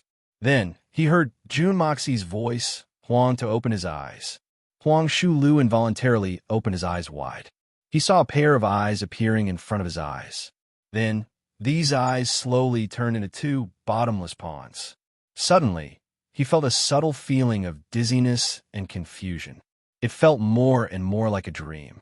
Huang Shulu tried his best to struggle out of it, but he suddenly discovered that this pair of deep pond-like nothingness had suddenly turned into a vast starry sky. The brightest starry sky, the most dazzling starry sky. The stars were shining brightly, and he was flying aimlessly in the boundless starry sky.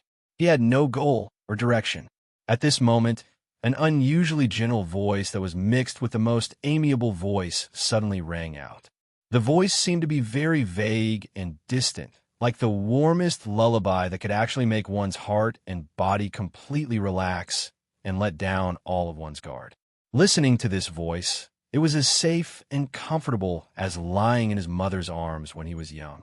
Huang Shulu's face slowly turned from hysterical disbelief to a cute, hopeful, comfortable, and relieved expression. "What's your name?" It was still that gentle voice, like the spring breeze brushing past willow branches, the fragrance of flowers wafting into one's dreams, like the whisper of a mother, the comfort of a loved one. Huang Shulu. Huang Shulu's face revealed a relaxed smile. "What were you doing last night?" Jun Moxie asked softly. The faces of the people of the Dugu family exposed an aghast expression. There's such a terrifying technique in this world that can control a person's mind. It can make a person willingly reveal the biggest secret in their heart. It's unimaginable. It's unbelievable. Last night, Huang Shulu's relaxed smile suddenly turned somewhat sinister. He felt somewhat pained. "I was in the Dugu family last night. I heard that they were entertaining their new son-in-law. Damn it, oh? Does this have anything to do with you? What did you do?" Huang Shulu's expression became more and more pained. The Dugu family's new son-in-law should have been me. It should have been me. I've been longing for Xiao Yi for 6 whole years. 6 whole years. She's finally grown up now. But she doesn't know how to judge a person. She's taken a fancy to a debauchee, a notorious debauchee. How can I be reconciled to this? Moreover, our Huang family isn't a powerful family, and we've been repeatedly bullied in recent years. Perhaps we would have been exterminated a long time ago if we weren't relatives of the Dugu family. My Huang family will be able to rest easy if Xiao, Yi, and I can reconcile. But we won't be able to get closer to the Dugu family by relying on Little Ant. But it'll be different if I become the son-in-law of the Dugu family, and I'll be able to go further." He smiled proudly as he spoke till here. Everyone was left speechless. "I've been looking forward to it for 6 years. Dugu Xiaoyi is only 16.5 years old. In other words, this guy's been thinking about Dugu Xiaoyi since she was 10 years old. It's too early. I had heard that the Dugu family had rejected the imperial family's marriage proposal. So I immediately rushed over to ask for the Dugu family's hand in marriage. After all, they aren't very satisfied with that debauchee Jun. Anyway, I, Huang Shulu, am considered a rising star of the younger generation. Moreover, our families are relatives. So, I only need Little Ant's pillow talk to my uncle, and things would have been very promising. But I hadn't expected that he would flatly refuse me. Moreover, he would entertain his new son-in-law in front of me. Everyone let out an "oh" sound as they understood. Dugu Zongheng had also gotten the news at this time, so he had rushed over in a hurry, and had arrived just in time to hear that brat's words. His face had turned purple with anger, and he was about to slap him with his palm. Jun Moxie gently shook his hand to indicate that he shouldn't act rashly in order to avoid disturbing him. "Oh, entertain your new son-in-law. How did you do it?" Jun Moxie's voice was getting softer and softer. "How did I do it? What else could I have done?" Ha. I couldn't stand it anymore. I could hear them shouting and drinking from afar. It was so noisy that I couldn't sleep. So, I sneaked over to take a look. I wanted to see what kind of legendary son-in-law of the Dugu family looked like. But I saw a big fatty staggering out of the room when I arrived at the door. He grabbed me and said, "Take me to the latrine." What does that fatty think of me as? Is he a manservant? That damn fatty is so drunk that he can't even open his eyes. He must have been blind. I asked, "Who are you, Your Excellency?" And that fatty said, "I'm June. June. June." I became even angrier. So this is our new son-in-law. I thought that the Dugu family had found a good son-in-law. But it turns out that he's such a fat bastard. Compared to me. He can't even be compared to me. Mother asterisk cur, this is intolerable. So I took him to the latrine. Then I turned a corner. Then I suddenly thought, maybe he'll choke to death if I take this new son-in-law to the latrine pit and push him down. He'll become a big joke even if he's lucky and doesn't choke to death. And how could the Dugu family accept him as their son-in-law with their temperament? Wouldn't I become even more valuable at that time? He laughed maliciously. His face had turned ferocious and terrifying. Everyone sighed. This is a typical vile person's heart. I looked around and saw that there was no one around. So I took this hateful fatty and walked towards the latrine. Damn it. That damn fatty was so heavy that he almost crushed me to death. I finally arrived, and I couldn't hold on any longer. It's funny that this fatty vomited all over me in a daze. And he even said thank you. So I kicked him down. Unfortunately, he didn't drown to death. Damn that damn fatty. Everyone finally understood what was going on. Nobody knew about this at first. But when I came out, several guards came to the latrine. Seeing that I couldn't hide in time, I simply shouted for help. Young Master June fell into the latrine pit. At this point, a vexed expression appeared on his face. In the end, I found out that this fatty isn't June Moxie. After all, I got the wrong person. But although that fatty isn't June Moxie, his background isn't small either. He's actually the son of the Minister of Revenue. I can't afford to offend him either. Once people find out, not only me, but the entire Huang family will be in danger of destruction. All my painstaking efforts have been in vain, and I've even gotten myself into big trouble. June Moxie slapped him and made him faint. He then stood up and shook his head with a smile. The Dugu family is a place of crouching tigers and hidden dragons. They even have such a young and promising young master. We two brothers were drinking in the Dugu family, and we were plotted against. I don't know if this can be considered as deliberate murder. This matter is really unimaginable. Dugu Zongheng, his son, and his grandson's faces turned red at the same time. Such a thing had happened in the Dugu family, and it had left them feeling ashamed. June Moxie's voice hadn't been loud, but his words had pierced their internal organs like a red-hot knife. Da Xiao's tone had been flat, but his words had been extremely sharp. Moreover, he had spoken the truth and hadn't used any exaggerated words. This was undoubtedly a great humiliation. Such an absurd thing had happened in the Dugu family, and it was tantamount to an extraordinary shame and humiliation. Their own guests had been pushed into the latrine pit by their own relatives. It wouldn't be an exaggeration to say that this was deliberate murder. Moreover, this guest was the grandson of the Duke of Tianxiang, Tang Wanli. He was also the son of the Minister of Revenue. He was also the future head of the Tang family. He was also the new god of wealth of the capital. The Dugu family's name would become infamous in the entire Xian continent if this matter were spread out. Who would dare to come to the Dugu family to drink in the future? Chapter 466. Fourth chapter. 4000 100 characters. The old man was extremely angry this time. He was jumping up and down and roaring. His face was full of excitement, and his stomach was full of anger. Great General Dugawudi was also indignant. His facial muscles were twitching, and his cheeks were twitching. He was also unable to restrain his anger. His daughter Xiao, he had found her husband with great difficulty, and it seemed that Jun Moxie was a dragon among men. Dugawudi was reluctant to admit it, but he had already accepted it in his heart. Moreover, his daughter had entered the city with a big belly. So, who would dare to accept her apart from Jun Moxie? It took a lot of effort to settle this matter. His father-in-law and son-in-law were drinking in high spirits.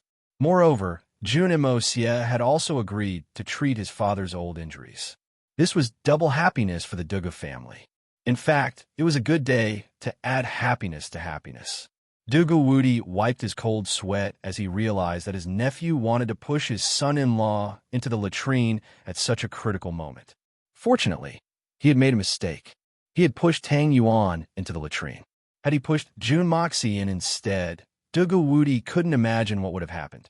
There was at least one thing that was certain. Dugu Xiaoyi's efforts had gone down the drain, and her father's decades of chronic illness had lost all hope. As for Jun Zhantian, there was a 100% chance that he would launch an attack on them.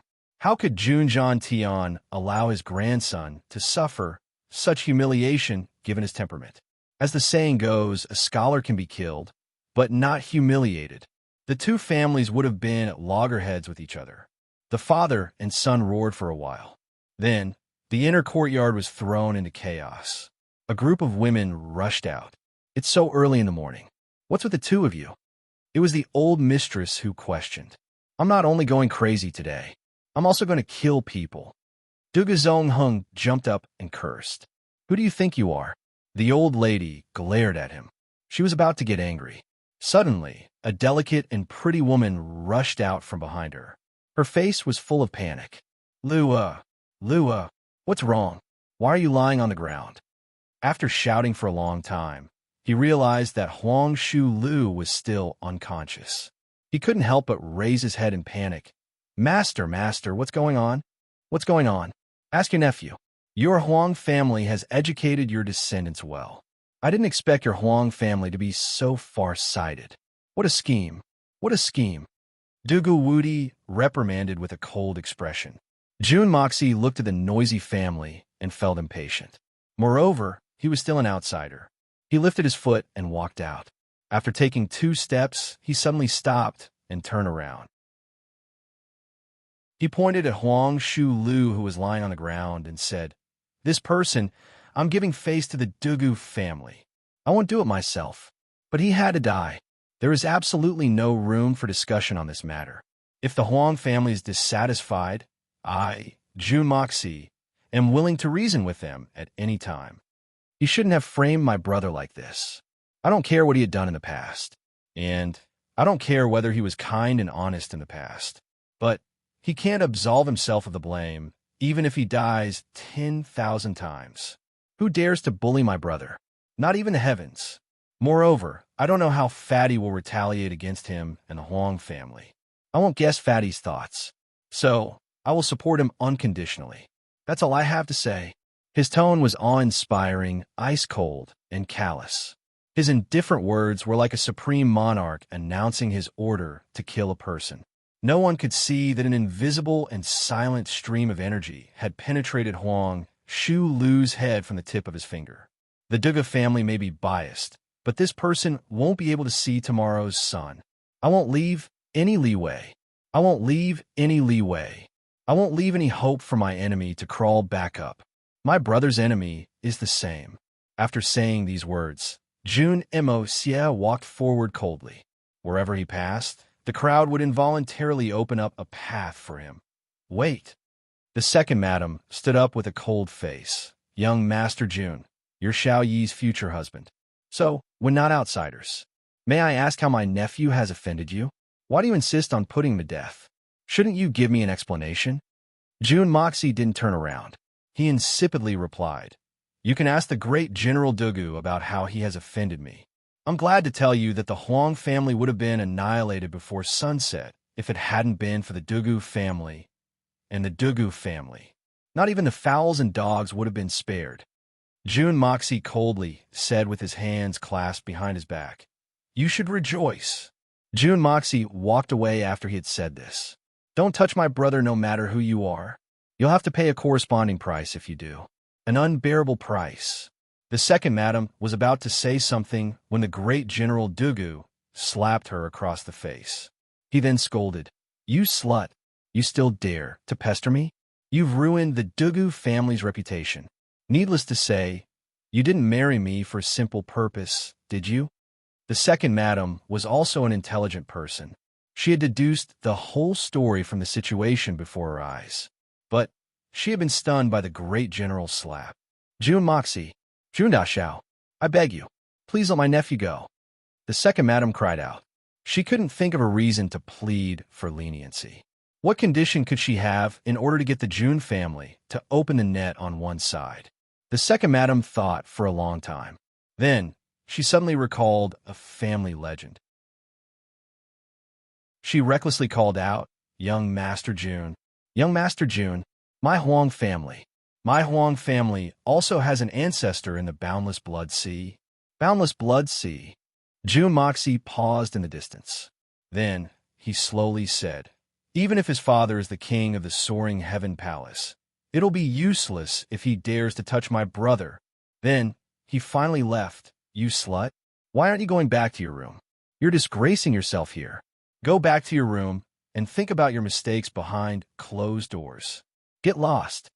Dugu Wudi berated loudly. In his heart, he was very fond of this second madam. Therefore, he had agreed to her nephew's request to stay here. He had even bypassed him to directly propose to the old master and the old madam. But he hadn't expected that such a big incident would occur.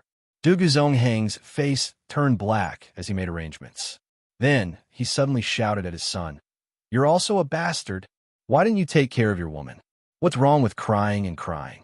Dugu Hao, quickly take your mother back to her room. Dugu Wudi, you bastard. Why are you still standing here?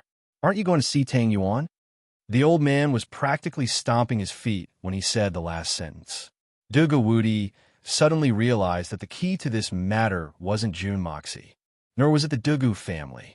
Instead, it was Tang Yuan. On one hand, Jun Moxie was doing this for the sake of Tang Yuan's reputation.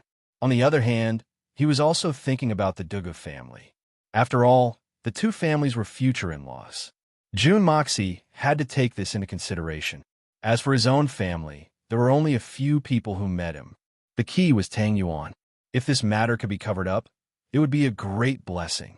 Even if it could not be completely suppressed, it must not be made public. Once this was made public and old Master Tang found out about it, the consequences would be dire. Therefore, Dugu Wudi complied and hurriedly chased after Jun Moxie. However, both father and son had come to understand one thing through this matter. Dugu Zongheng had said a few words when the news of Jun Moxie killing Mei Gao Jie and Kong Ling Yang had arrived.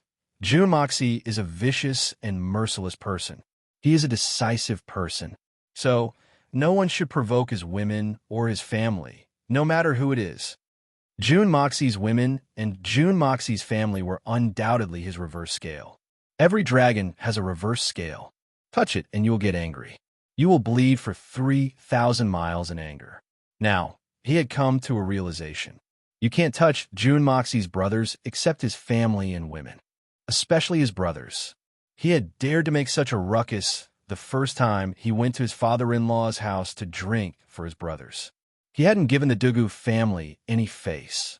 It was a pity that this father and son pair had overlooked another important matter. Perhaps they had overestimated their family's influence. After all, would Fatty not pursue the matter even if Da Xiao didn't want to? Money could enslave ghosts. It could also communicate with gods. Money was omnipotent in most cases. With Fatty's current net worth and his new status as the capital city's god of wealth, how could this matter be resolved so easily? Old Master Dugu looked at his 6 busy grandchildren. Dugu Hao had sent his mother inside. So, she wasn't here. Then, he sighed and said in a low voice, I'm relieved about Xiao Yi's matter. But I'll be relieved if you can make Jun Moxie recognize you as his brothers. Old Master Dugu's voice had been very soft. So, the 6 brothers hadn't heard him clearly. So, they tilted their ears and asked, "What? Grandfather, what did you say?" "It's nothing. Hurry up and chop this brat. Throw him to the dogs. I get annoyed just by looking at this brat." Dugu Zongheng's interest had waned. I couldn't get angry even after Jun Moxie had caused such a ruckus. A man should be like this. I don't fear the heavens for my brothers. This is a man's courage, a man's loyalty. Dugu Zongheng recalled Jun Moxie's last words. Boundless sea of blood, even if his father is in the soaring heaven palace. It won't matter if he touches my brother. What an arrogant brat. What an adorable brat. Why did I think that he was a debauchee before? Old Master Dugu shook his head. He was puzzled. Could it be that I've gone senile? Grandfather, are we really going to kill him? Dugu Jie raised his head and asked with a bitter face. He had always been close to his 3rd brother, Dugu Hao, so he was quite familiar with this distant cousin of his. So he couldn't do it. Kill. Do it immediately. A fierce look appeared in Dugu Zongheng's eyes. He then said in a heavy tone, "This is a military order." The 6 people stood up at the same time. They stood perfectly straight and said, "As you command." Dugu Wudi went over. Tang Yuan hadn't woken up yet. His snores were still shaking the heavens. Jun Moxie saw him come in and understood what he meant.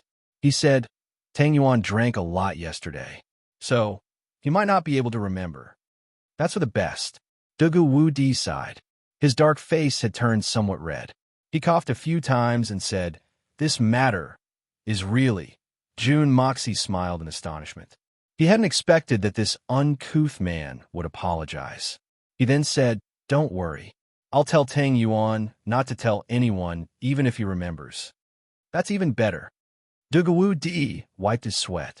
He then remembered and asked, "Don't tell me that Tang Yuan doesn't know about this matter? Did you do it on your own? Didn't Tang Yuan come to you to complain? Brothers are important. If I wait for my brother to look for me before I do something, what kind of brother would I be? Would I still be considered a brother?" Jun Moxie smiled faintly. "That brat's target was me. Tang Yuan took the blame for me. He brought an undeserved calamity upon himself. I wouldn't be a brother if I remained indifferent." Jun Moxie smiled faintly. He looked at Tang Yuan's sleeping face. Then he turned his head to look outside the window and said indifferently, "My brother's business is my business." Dugu Wudi's body shook. It seemed as if he had been struck by lightning. Jun Moxie's words made him think of his most revered elder brother, Jun Wu Hui, and his 2nd brother, Jun Wu Meng. He still remembered the time when the brothers had gone for a walk outside Tianxiang City. They had been in the prime of their lives at that time. His elder brother, Jun Wu Hui, had been standing on a mountaintop at that time. He had been looking at the churning clouds in the distance. He had been moved by the world. So, he had patted Dugu Wudi's shoulder and said, "Wudi, you are my brother. Just like Wu Ming and Wu Yi, you are my brother." Dugu Wudi still remembered that Jun Wu Hui had been standing on a mountaintop when he had said those words. He had been looking at the vast sky and the boundless sea of clouds. That indifferent tone of his voice had contained a deep brotherly love. That was an oath that he had sworn to defy the heavens. Brother. These were 2 sacred words. Dugu Wudi had engraved those words in his mind for the rest of his life. Right now, when Jun Mo Xie said these words, the expression on his face and the demeanor he exuded were exactly the same as Jun Wu Hui's indifferent and resolute attitude back then. There was no difference. In fact, it seemed as if Jun Wu Hui had spoken those words from the side. Even the look in his eyes was exactly the same. Brother. My brother's business is my business. Wu Di, you're my brother. Just like Wu Ming and Wu Yi, you are my brother. Jun Wu Hui's words seemed to echo in his heart. They echoed over and over again. Jun Moxie had disregarded everything for his brother. He had disregarded a colossus like the Dugu family. But what had he done for his brother? What did he do when he knew that his brother had died a wrong death, that his death was not worth it, and that he had died unjustly? Dugawu Di suddenly felt a lump in his throat. It seemed as if he couldn't breathe. A strong emotion rose from the bottom of his heart. He awkwardly coughed a few times. Then, he covered his mouth and rushed out. But he covered his eyes and rushed out with his head covered. He didn't say anything. He didn't need to say anything. He only ran all the way back home. He had set up a memorial tablet for Jun Wuhui. He looked at the cold memorial tablet for a long time. His fingers trembled as he said in a trembling voice, Big brother, I miss you, little brother. I'm sorry. Then he suddenly burst into tears. He fell to the ground and burst into tears. You're tuning into the Warrior Lore YouTube channel. Don't forget to subscribe and join us on this journey to catch the most captivating stories.